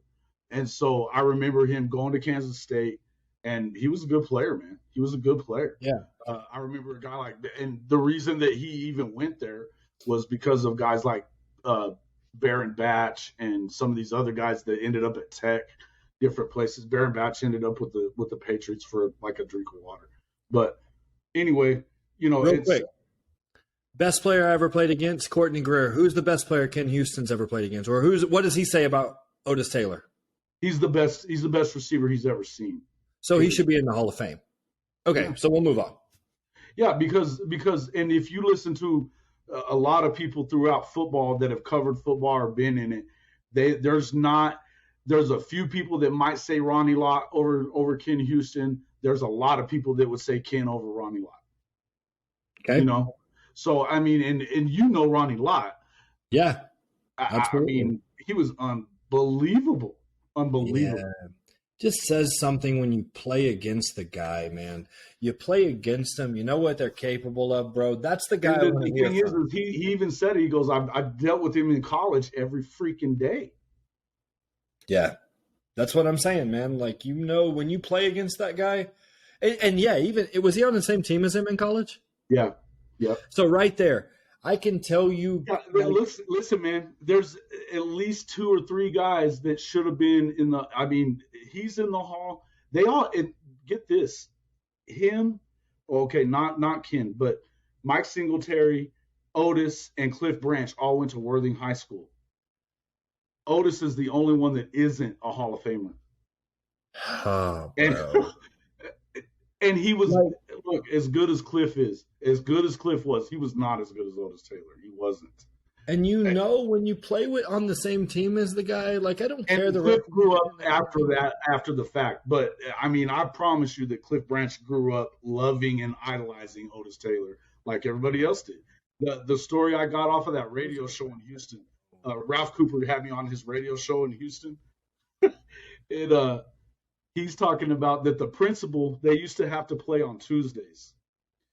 They would have to play on Tuesdays because the white schools were going to be playing on the weekends. But on Tuesday morning, the principal would be on the loudspeaker looking for Otis Taylor in case he got out of there because, the girls or whatever. But so he would lock him in the damn office for the whole day, and just so that he can make sure he got to the game. That's how the dude is a legend. Yeah. A legend. And the way people talk about just as much that he is in Kansas City too, man. If you go on Twitter and you just type in Otis Taylor on Twitter, you will find pages and pages and pages of people that still say that he's their favorite Chief of all time. 48 years since he freaking played football. Yeah. I mean, that in my has mind, got to mean something. This is all I care, Jason. This is what I know. Based on what I've seen, based on what I've read, based on what I've studied. The Does he belong in there? Yes. The hard part is just showing the world that, like, your work's cut out for you. You got to show the world that he belongs, because obviously he does. Well, He Bonnie belongs. Gregorian, the guy from the Kansas City Star, said it's going to be a labor of love, but there's a lot of people that are quote unquote articulate and they're keeping him out. Well, Articulate. the way that they argue against him. I got to tell you, man, I almost said it, and he's probably going to see this now, but I'm going to say this. Look, if you don't have the balls to stand up in that damn room and tell those people that they're either racist or they're freaking out of their damn mind and haven't watched the damn tape, then what is wrong with you? Yeah. Because it put me in front of somebody that says his stats ain't good enough. Put me in front of him. Oh, me too. It won't last. Yeah. Imagine. Oh man, I'm telling you. Put me in front of that person. Put me in front of this person. I don't care who they are. If you try to argue with me that Otis Taylor does not belong in the Hall of Fame, when but you Lynn Swan, John Stallworth, Biletnikoff, you stick them. Get out of here. Get out of here, man. Look, and I mean, I know we had more people to talk about. I don't know if we'll ever get to them, but like, there's guy like Allworth is incredible. Like, we're not. Oh, dude, and Lance. I mean, shoot, Otis says that Lance Allworth is great. Yeah, he says it, and I don't even know that you have. But here's the other thing: should we, like Ken Houston said, why do we have to compare them? We don't have to. Why can't they just both be great and be a Hall of Famer?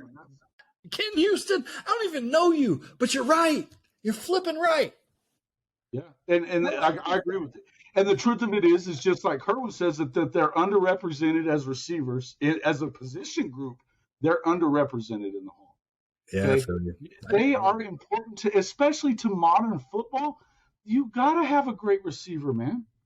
If you don't have a chance to win the Super Bowl. You used to. Maybe let's go back. Let's go back a few Super Bowls. Who's won one that didn't have a good receiver? I think the Ravens. Torrey Smith isn't a Hall of Famer. No, they had Anquan Bolden. No, not the year they won it. No, they did. They did. No, he was a Niner. Was he? Yeah. He was a Niner. No, he wasn't. No, he wasn't. Yes, you're wrong. I'm looking it up. Was it after that? No, we won it, dude. He carried us to the Super Bowl, bro. Not only did we have him, he flipping carried us. If I'm wrong, dude, Anquan Bolden was. He won a Super Bowl with the Ravens, bro. He had one of the best seasons that I can remember as a Raven. It was the next year when they should have went back. The Niners should have went back. They were an inch away. Y'all did have him the next year. I mean, he was 32 years old and carried us to the flipping Super Bowl. He was amazing, though. Dude, he was good for another 4 years in San Francisco. Dude, he was like, okay, so he wasn't anywhere close to – I don't think he's anywhere close to Otis Taylor, but that play style of just get the ball and let me go and play running back after I get the ball. You know what? You want to talk toughness? The guy played with his jaw wired shut. Anquan Bolden did. Oh, bro, he's tough. And that's what I'm saying. These guys – but anyway, that's the closest thing I can get. That toughness, and you're going to go out there and play. You think that freaking Randy Moss would have played like that? Bro, I can beat your argument. How many Super Bowls? Every Patriot that won a Super Bowl, name some good receivers off those teams, because there ain't none. Well, there's a couple maybe, but that won it, man.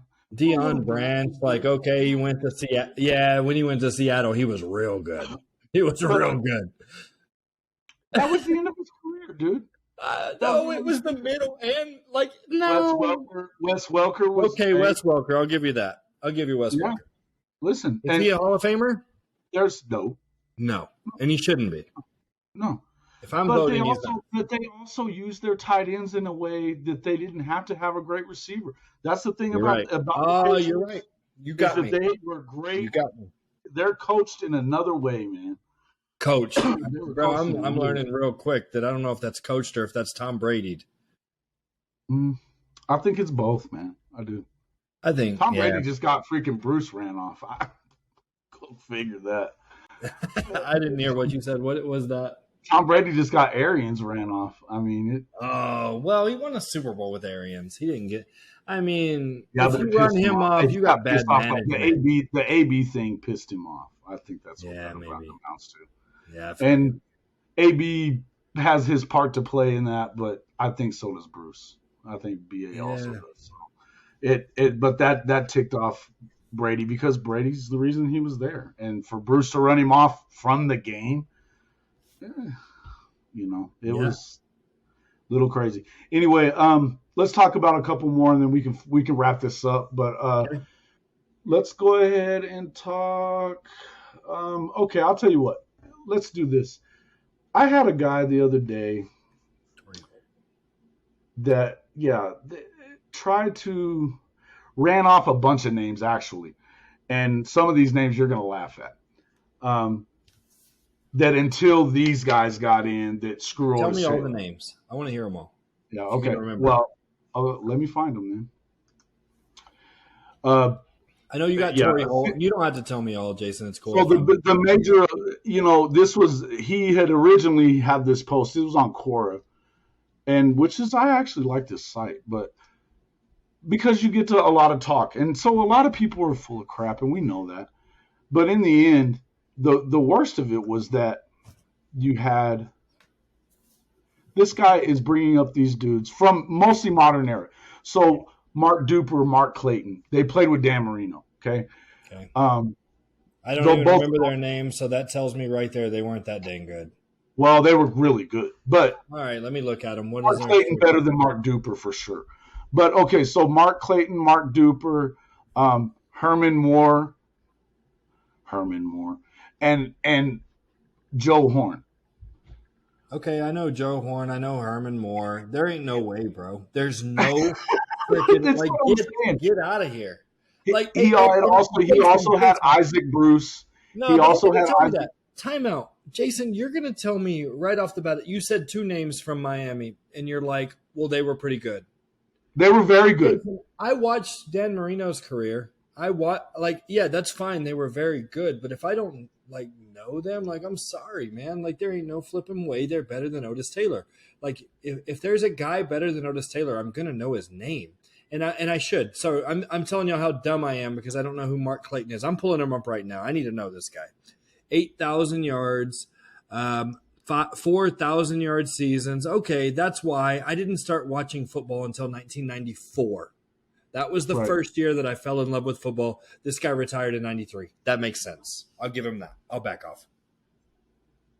Look. Well, all I'm saying is that, and then there was another guy that kind of chimed in talking about some other players from Otis's era, but a few of them that weren't close, and then some of them that are already in, and I even agreed with him, like Paul Warfield. The guy was a Hall of Famer, and even he was a Hall of Fame guy, definitely before a guy like Lynn Swann was to me. Isaac Bruce, get out again. Here. Isaac Bruce was great. He's a Hall of Famer. No, he is, but he's not. But pass attempts. Not completed passes? Not completed passes. 340 attempts. Okay. And Otis Taylor averaged, in 1971, he averaged 79.3 yards per game, which was second of his career, the second of his career. He averaged 19.5 yards per catch. How many illegal contacts were called? How many times was illegal contact called during Otis Taylor? Never. None? Oh, never. Okay, my bad. Go ahead. Sorry. I just wanted to check. So that matters. Again, okay, so it does matter. But let's just, even without it, Bryce, look at this. They played 14 games that year. He averaged 19.5 yards per reception. He had 1,110 yards. Yep. He had 7 touchdowns, which is more than Torrey's 6 in 16 games. Okay? Yeah. So they played 14 games to Torrey's 16. He had 500 less yards at 1,110, same yards per reception, a little under in yards per game, but he also caught almost 30 less footballs that year. I agree. And he was the leading imagine what Torrey Holt would have done if they didn't have another guy that could catch 90 balls. I mean, him, Isaac Bruce, and him, Isaac Bruce, and Marshall Faulk all had 80-plus receptions. I mean, right there, bro. Like, think about it. That was Torrey Holt's breakout year. If you're playing defense and you're going into that year, I'm guarding Isaac Bruce. I'm double teaming Isaac Bruce, and I'm leaving Torrey Holt. And before that, you better do something with Marshall Faulk. Oh, no doubt. He's the third best player on the team at that time. Yeah. And I think Torrey Holt was better than Isaac Bruce, but I don't think defenses understood that at his second season. No, of course not. No, that was his breakout year. But again, if you look at here's the stats for the Chiefs that year. The 1971 Chiefs, they threw the ball 337 attempts. Were they surprised by Otis Taylor that year? Did anyone know that he wasn't the best player on the field? Nope. No, Okay. They all knew who he was. They all knew. Yeah. Okay, just making sure. Hey, listen, They didn't know. he's the one that had that long touchdown against the freaking Vikings I'm just right making before sure that. because, okay, moving on. Yeah, you're right. Hey, listen, we couldn't be more. Again, it's real easy to sit here. I mean, you can throw Torrey Holt out there if you want to. Yeah, Okay, he's great. And again, I'm not going to sit here and tell you that Torrey is not a Hall of Fame guy. He has to be in the Hall of Fame. He has to be. He better be in the Hall of Fame. Absolutely. He better be. No doubt about it. And particularly the guy that threw Joe Horn and freaking Herman Morris. Joe Horn? Telephone Joe Horn. Horn gets in the Hall of Fame because he dialed a phone number on the little phone underneath the pipe. Yeah, that's bullshit too. Yeah, it's like that was the poor man T.O. move. Come on. He was just trying to show up T.O. when he did that crap. But that guy couldn't hold T.O.'s job. It's too much. You know what I mean? Like, come on, man. Put Otis Taylor on the greatest show on turf. Put Otis Taylor in the game. Yes. And that's what I said to him. Bro, put Otis Taylor on the greatest show for 2 years and see what his numbers are. 2,000. 2 G's. Probably. Look, I look at a guy like Cooper Kupp, and he's a great player. But I look at a guy like Cooper Kupp this year. He ain't better than Otis Taylor. No way. No way. It's not even kind of close, man. Bro, there's so much you got. What is the guy's name? What is the coach for the greatest show on turf? Martz. Mike Martz. And Mike Martz, and then Vermeil was the head coach the first year. Yeah. Kurt Warner. I mean, there's so much that plays in it. Yeah, I mean, that offense was so good because look, Marshall Faulk made that offense sweat. That dude was unbelievable. You got to guard him. That's what I was going to say. Like, there's no doubt on that offense. Once Marshall Faulk wasn't there anymore, Mike Martz's offenses weren't shit. You prepare for Marshall Faulk. You don't prepare for Torrey Holt. You have to prepare for Otis Taylor, if I'm not mistaken. Like, whenever I watch the film, you have to prepare for that guy. Ask Ken Houston. Man, why do you think he was making catches with 4 dudes hanging on him? Literally, he's making a lot of catches with 4 guys hanging off of his butt. What did the defensive coordinator talk about the week before? That's what I want to know. What did they talk about? Because I guarantee you, season 2 of Torrey Holt, they weren't talking about Torrey Holt. They were talking about this new kid, Kurt Warner, and this freaking guy, Marshall Faulk. They were talking about Isaac Bruce, who had been doing it for years. Isaac Bruce was great. Don't get me wrong. He's a Hall of Famer, too. I agree. He already is in. I'm just saying Otis Taylor goes in first. I agree, man. Listen, and I think this is one of the things that I got out of it, the conversation with Ken Houston, and having been a voter at one point and being on these committees, was that he talked about that he thinks what happens is, and even among Hall of Famers, that they talked about that it's hard to get in. If you don't get in the first couple of years, it gets very hard. And so, and especially then you have a 25-year wait after that first 5 year, or you have 20 more years that you got to wait before you go back in. So in between that time, I mean, there's a lot of shit that changes. But if you're a voter, okay, and I'm saying this to you, Hall of Fame, if you're a voter and you don't have time to get your ass on YouTube and watch this and watch any number of other videos and people talking about Otis Taylor, or watch, you can turn us all off. Turn us all off and freaking watch the video and then tell me he's not a Hall of Famer. If you got the balls to do that, call me. Let's talk. I'll put you on here and you can talk to me about it. Because if you got the stones to say that to me, then we're going to have a great time that day. And I promise you, you don't. I'm telling you now, there's no, if you are going to sit there and be that guy, and it's what I said to the guy the other day. If you're telling me, one of his lines was, Bob Hayes may have only had 108 more yards than him, but defense has changed because of him. Okay. If you don't think that a defense had to think about Otis Taylor, then that tells me you didn't watch a stitch of video of him. You've never seen it. You've never seen it. And so anybody who can sit there and say that, and you can put Bob Hayes in before Otis Taylor, and again, I'm not saying he doesn't belong in. In fact, he was super fast. I don't remember the dude other than I've seen a lot of video of him dropping them balls. So, and I know Otis didn't do that. Listen. Hey, bro, I'll die. Drew Pearson would fall down if you freaking touched him. He was a great pass catcher. They called him Mr. Clutch. I think he was a great player. Yeah. I don't think there's anybody in the world that would have watched both of them and said that Pearson was the better of the two, with his extra 500 yards or not. I mean, it doesn't even go this far. It doesn't go far at all. I mean, Lynn Swan, we've talked about Drew Pearson, we've talked about John Stallworth, we've talked about all this. It doesn't, like, I'm just thinking of Tyreek Hill, like, we're going to find out what this kid's made of, when he goes to a different and Tyreek is a different player too. He's a speed guy. He's a Cliff Branch guy more. He's a Cliff Branch guy. My point, Jason, is whenever you have Bill Belichick, for example, Bill Belichick goes up to DeAndre Hopkins and he says, hey, you're the best receiver in the National Football League. And DeAndre Hopkins looks at him and says, I know. I know that, yeah.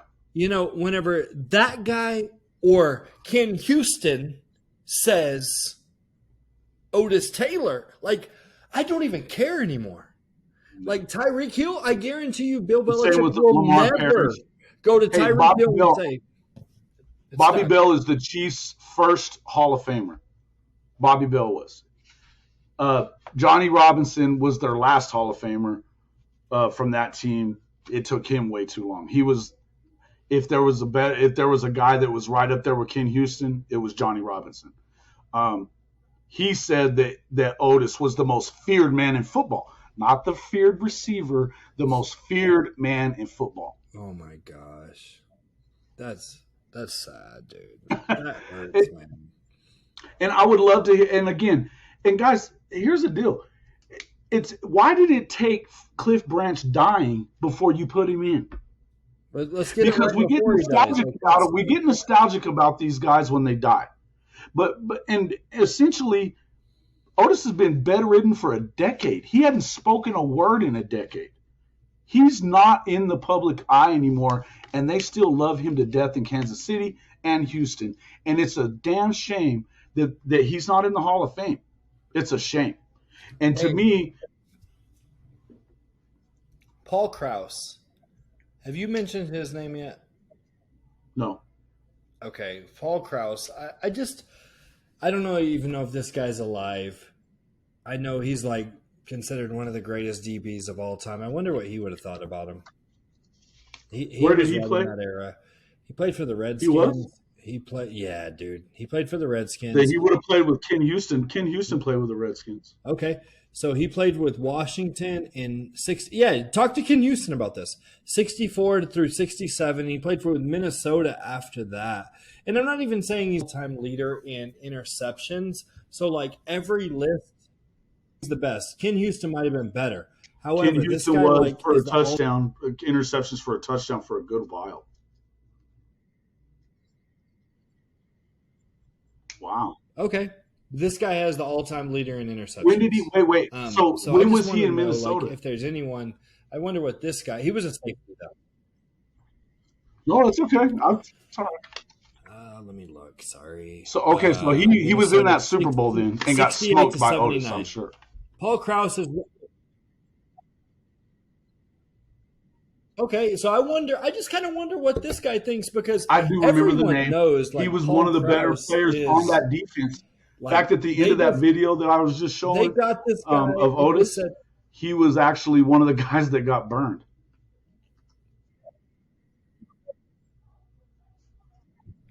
yeah. So this guy he was just known for taking the ball away, and Washington. I don't remember what happened, but I just wonder what this guy. Well, said. if you talk, way, I mean, when they talk to the because that was considered a monumental upset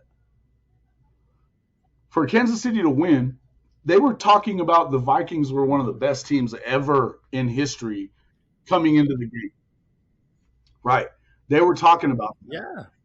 And what did he do?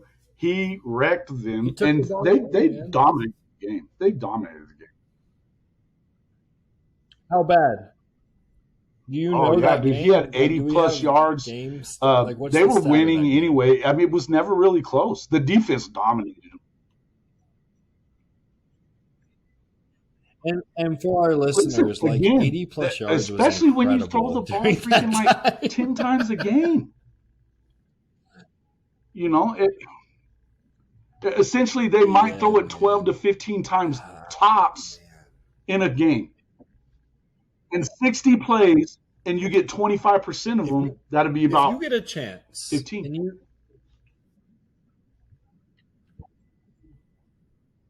Hey, write this down, because I want to know the answer to this. Just write down, hey, talk to Ken Houston. I just want to know what he thought about, I know one thing that he played with Lamar Parrish. Lamar started in Cincinnati. He wasn't a corner. He was one of that tandem with him and his running mate.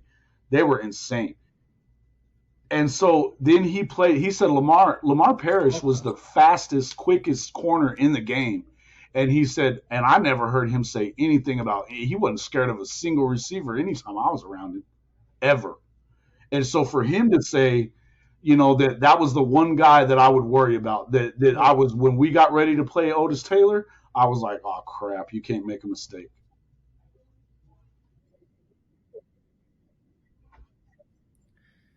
Jason, one thing you'll never get me to look into too deep, and I know that this is just a super fact. You haven't heard me mention it once, is like the skin color thing.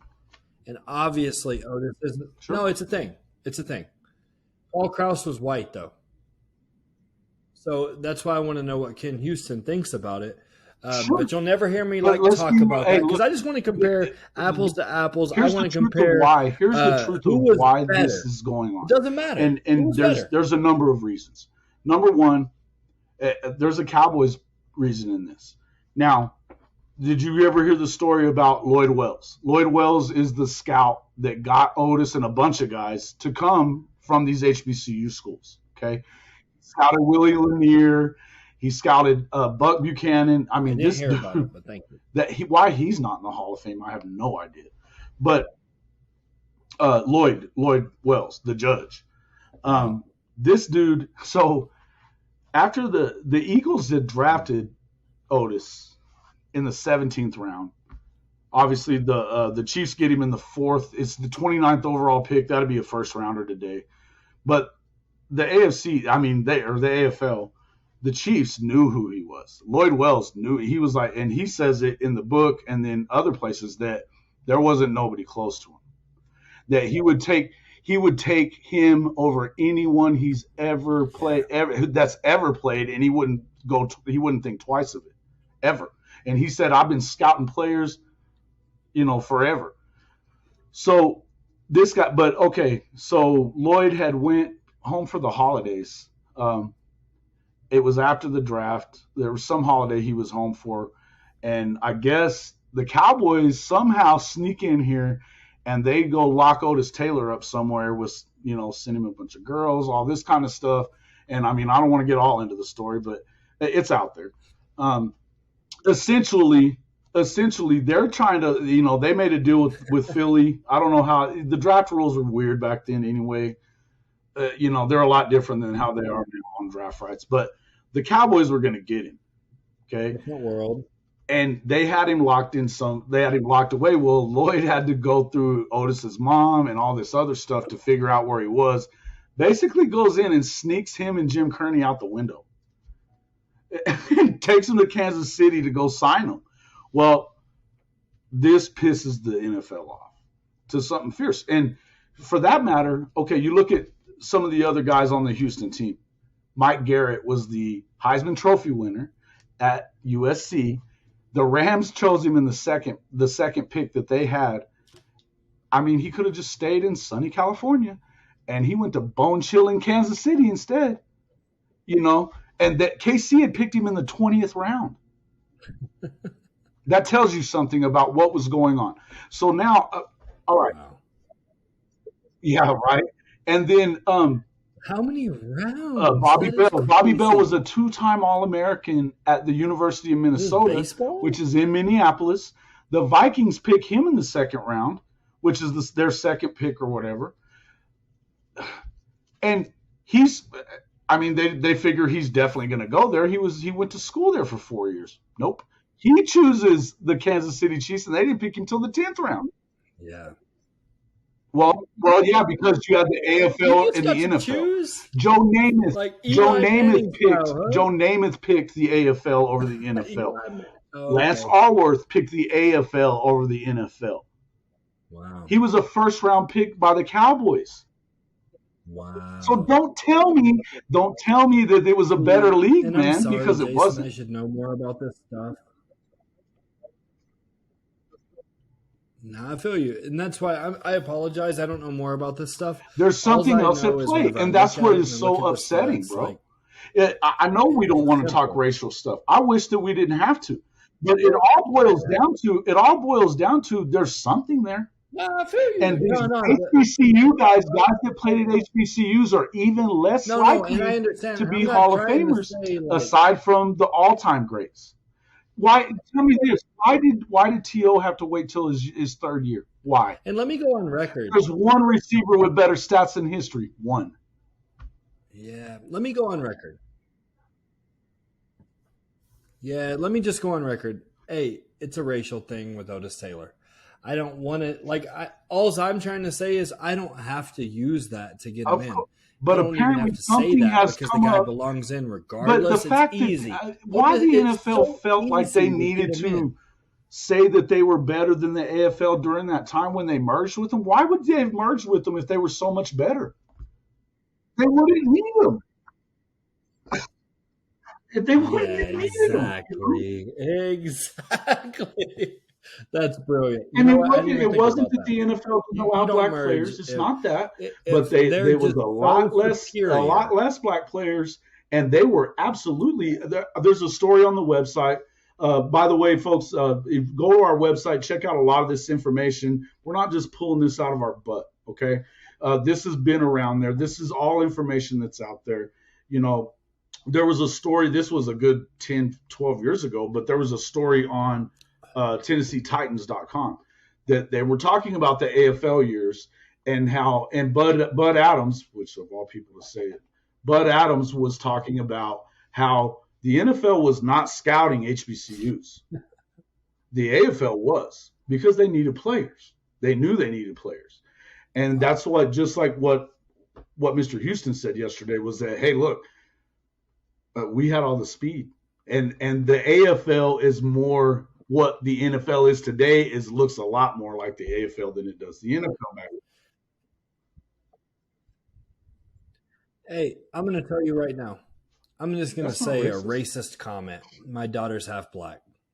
I'm just telling you right now, like whenever they talk about the fact is that league was faster. Athletically, and listen, and I think that what happened is the NFL was trying to preserve white guys being Hall of Fame best players. Why did they listen? Why is it? We're going to end up maybe cutting. I know. Look, I want to say this. No, that's fine. Listen to me though. I want to say this because even up until just the last few years, and it's still being talked about, but whether a black guy can be as good a quarterback as a white guy because it's a thinking position. I read that the other day. Huh? Again, Wilson. it doesn't matter. Well, Russell listen, Wilson. these guys are. It doesn't matter what. Deshaun Watson. The fact that you would think that these guys, for the longest time, not only was that being said, but it was being believed and thought of, and the narrative was pushed. I know, Jason. What did I tell you? I know you don't believe this necessarily, but what did I tell you? You told me Baker Mayfield, Baker Mayfield, Baker Mayfield. I said, hey, the Browns now have the best quarterback. Whatever. That doesn't matter. And I believe that. Deshaun Watson, okay, that's fine. But it doesn't. But again, either way, I believe he's the best quarterback in the league. But the problem is that's not even on topic. The point is that even today there are people within league circles and writers and people that are talking on television about games that will tell you that the quarterback position is better suited for a white guy because it's a thinking man's position. Dude, and Warren Moon, all of those, some I've thought about. Randall Cunningham. Warren Moon's passing stats, he spent almost 10 years in Canada. Oh, I know. How? No. That's what I'm saying. Like, it's not that I don't believe the racial stuff, Jason. I'm not saying that. No, you're right. What I'm saying is, and again, but what other reason could there be to keep him out? And that's the point I'm trying to make. If you're going to tell me, because I'll kill you on stats, we're beating you to death on your stat logic, people. We are. Hey, voters, we're killing you on your stat logic. Dead. Guys, so in other words, now, especially now that you've put in Drew Pearson and you've put in Hayes and Swan's been in for 20 years, 30 years, all these guys have already been in for all this amount of time. And now that everybody can see and watch old Otis Taylor video, we now know you're all full of shit. If you're one of the people that are arguing against Otis Taylor in the Hall of Fame, Jason, you're going to have to tell me why. Well, that's what Lamar Parrish said, and that's even that's what Mr. Mr. Houston said too. Was like, look, okay, he certainly should have been. He certainly should have been into that 5-year period. Argue it, cool, but either way, it's crazy. We're gonna wrap this up. It was a good time. I appreciate it. Jason, look, I love you, guys. Man. Again. I know we've kind of gotten off track here and stuff. We're going to continue to do comparison videos over the next few weeks. June 1st is so important, folks. So important. Something I hadn't brought up during this podcast, but I'm going to go ahead and say it again. You've got basically, if you're going to purchase one of our postcards, you need to get online and do that within the next 7 to 10 days tops. Okay. We need to get those mailed off. They have to be there by the 1st for your nomination to count. All right. Otherwise, you can also go on the website. I'm also going to pop up the actual, I will put that up on the board for you here. The address to the Hall of Fame, if you want to write them yourself. And I encourage everybody to do so, by the way. So important that we get people that, I see that. It's so important that we get people to get together and say what you need to say. These guys have not been represented correctly. Otis Taylor in particular, Lamar Parrish, there's a lot of guys out there. Roger Craig even. How is this guy not in the Hall of Fame? I mean, I want to talk about that too. That is insanity, right? Oh my God. But again, talk about that. Sure he does, because it's been too much longer. But let me finish this real quick, and we'll talk about that. But again, write a letter to him, write a postcard, 2121 George Hallis Drive Northwest, Canton, Ohio, 44708. That's voters, care of Pro Football Hall of Fame, 2121 George Hallis Drive Northwest, Canton, Ohio, 44708. I'm also going to pop up the website It's Otis Taylor, OTISTAYLOR, the number 4, HOF.com. By the time this actually airs, your deadline is actually going to be even sooner. So the main thing to remember, June 1. If your nomination's not in by then, they're not going to see it. I would really love it when the voters get there that they are getting bags and bags of freaking mail. Okay? You can't send them an email. They're not going to see it. I would love it if they had to see bags of mail. So, folks, again, get out there. Make your voice heard. Hey, get on there and tweet at people like Stephen A. Smith, Bomani Jones. Some of these voters, John McClain has been up there for a long time. James Lofton, receiver, Hall of Famer. He's a voter.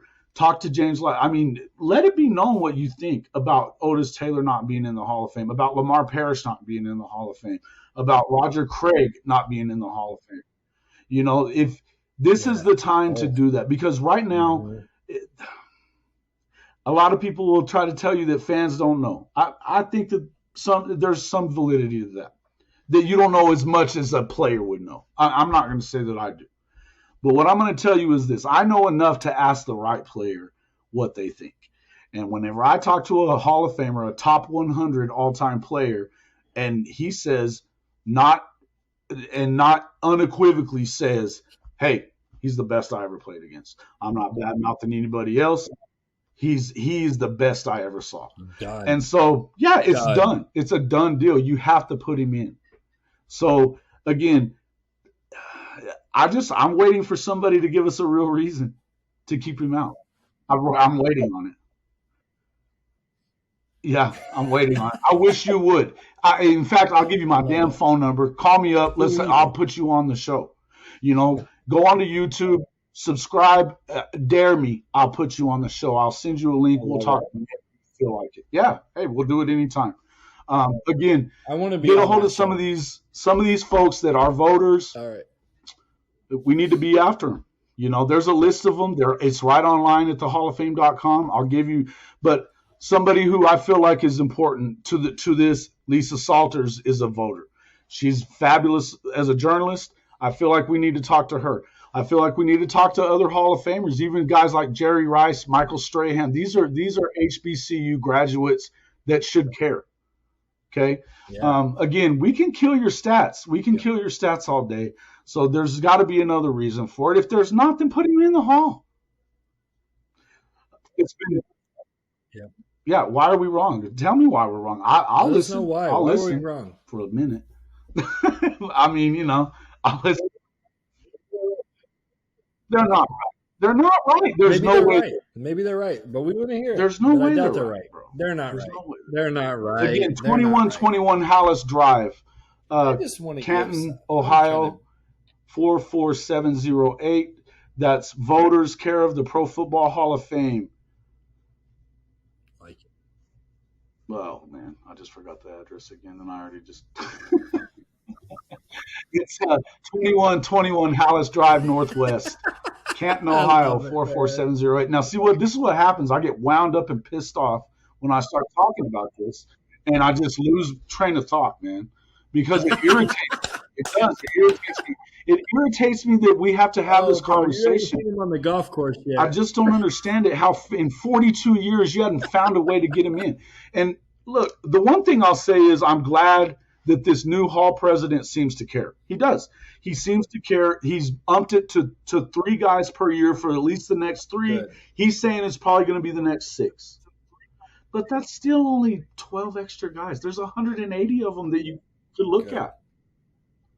I think so too. I think that because again, what this really is about is having a Hall of Fame that actually tells the story of the league. And if you're telling the story of the merger time and you're not telling your story doesn't include Otis Taylor, is it incomplete? Isn't it incomplete?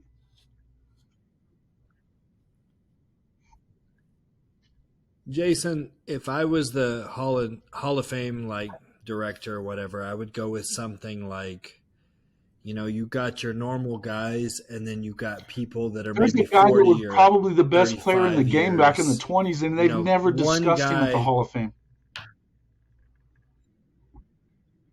He's been dead for 80 years. See, and there needs to be one of those guys every single year. Again, and that's the thing is, why do we not tell that story? Why would you not want to tell that story? To me, I feel like that's what our job is here, and that's why I'm so wound up about this stuff. It matters to me. I don't know why. God put this on my heart. It matters to me. I want this to matter to everybody else too, because, and I wish that it wasn't what it looks like is a racial thing, but I believe with all my heart that there's nothing else that you can give me as a reason why. Because if we're going to split hairs like that between guys, defensive players, they don't have even as many stats. I mean, there's not as many stats to keep, particularly from that era. Down now they keep every little stupid thing, whatever. But in the end, you got interceptions and fumbles and things like that on the defense that's a statistic for you. Otherwise, it's a team stat. But if we're actually having to sit here and split hairs between 1,000 yards or 500 yards or 100 yards in some instances, and that's what we're talking about, what's keeping Otis out, then it's got to be something else, bro. Point two. But it's easy. But see, with Andre Reed, it's an easy argument because what did he have? 15,000 yards. He's got double what he's had. Well, he's got double what Otis has. Well, no shit. He played in the K gun. Jim Kelly. Again, yeah. Stick him in Otis Taylor had Jim Kelly throwing him the ball. Or stick him in there in place of Torrey Holt or Isaac Bruce. Nah. Jason, just swap places with Jerry Rice. Let him play with Steve Young and Joe Montana for his entire career. Maybe he's better, maybe he's not. West Coast offense. What I'm going to tell you is that Jerry Rice didn't get to be the GOAT. Maybe he's second best. Time out. I'm not saying he's better. All I'm saying is maybe he's second best, maybe he's third best. It wouldn't even be a question. He's in the Hall of Fame. It wouldn't even be a question. If you put him in that offense. If he didn't play for them, I think he would be. Yeah. Would Jerry Rice be? If he played for the Chiefs, that's a great question because why isn't would his numbers have been better? That's what I'm saying. Swap them. Swap their situations. It is debatable. But here's what I will say is that Jerry wasn't – he would make a catch over the middle. He wasn't afraid to make that catch. But, bro, you're never going to hear me say a bad word. But he wasn't as rough and tumble as Otis Taylor. All I'm saying is everybody who's listening to this, think about that. Just think about it. Just all I'm saying is everyone who's listening to this, with Andre Reed. Let's even just keep it easier. Switch places. Yeah, keep it with those two, or say, hey, put him in that Cowboys team of the '90s, the early '90s. Oh, Alvin Harper, he killed Michael Irvin. Make him be the Alvin Harper because he wouldn't be. He would be the freaking. He'd be the Michael Irving. Michael Irvin might not make that team. Michael Irving would be Alvin Harper. Yeah, we got to go. All right, man. I love you too, my man. Thanks again, everybody. Hey, again, I'm going to tell you this one more time. It is way past due time for Otis Taylor to be in the Hall of Fame. Thanks a lot, Bryce, for being on the show. I appreciate it, buddy. Even when you feel low, you can still go. Even when you feel slow, you can still go. Even when there's no hope, you can still go. I never ran, said no, man, I still go. Go, go, go, go, go, go.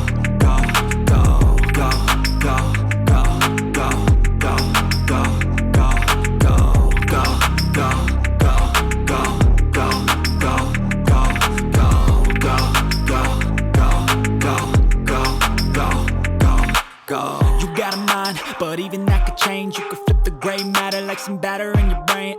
That's why I say, fake it till you make it A. And if you play that game, then you just might make a change. Rearrange all the bad to okay. Take the worst thoughts saying, turn them to a game. Take the best thoughts saying, put them on display. On repeat in your brain till you're feeling no more pain. Never slow yourself down, you can do some more. Push past all the pain and you'll find a door. Open it up and finally explore everything that you thought you could never do before. And even when you feel low, you can still go.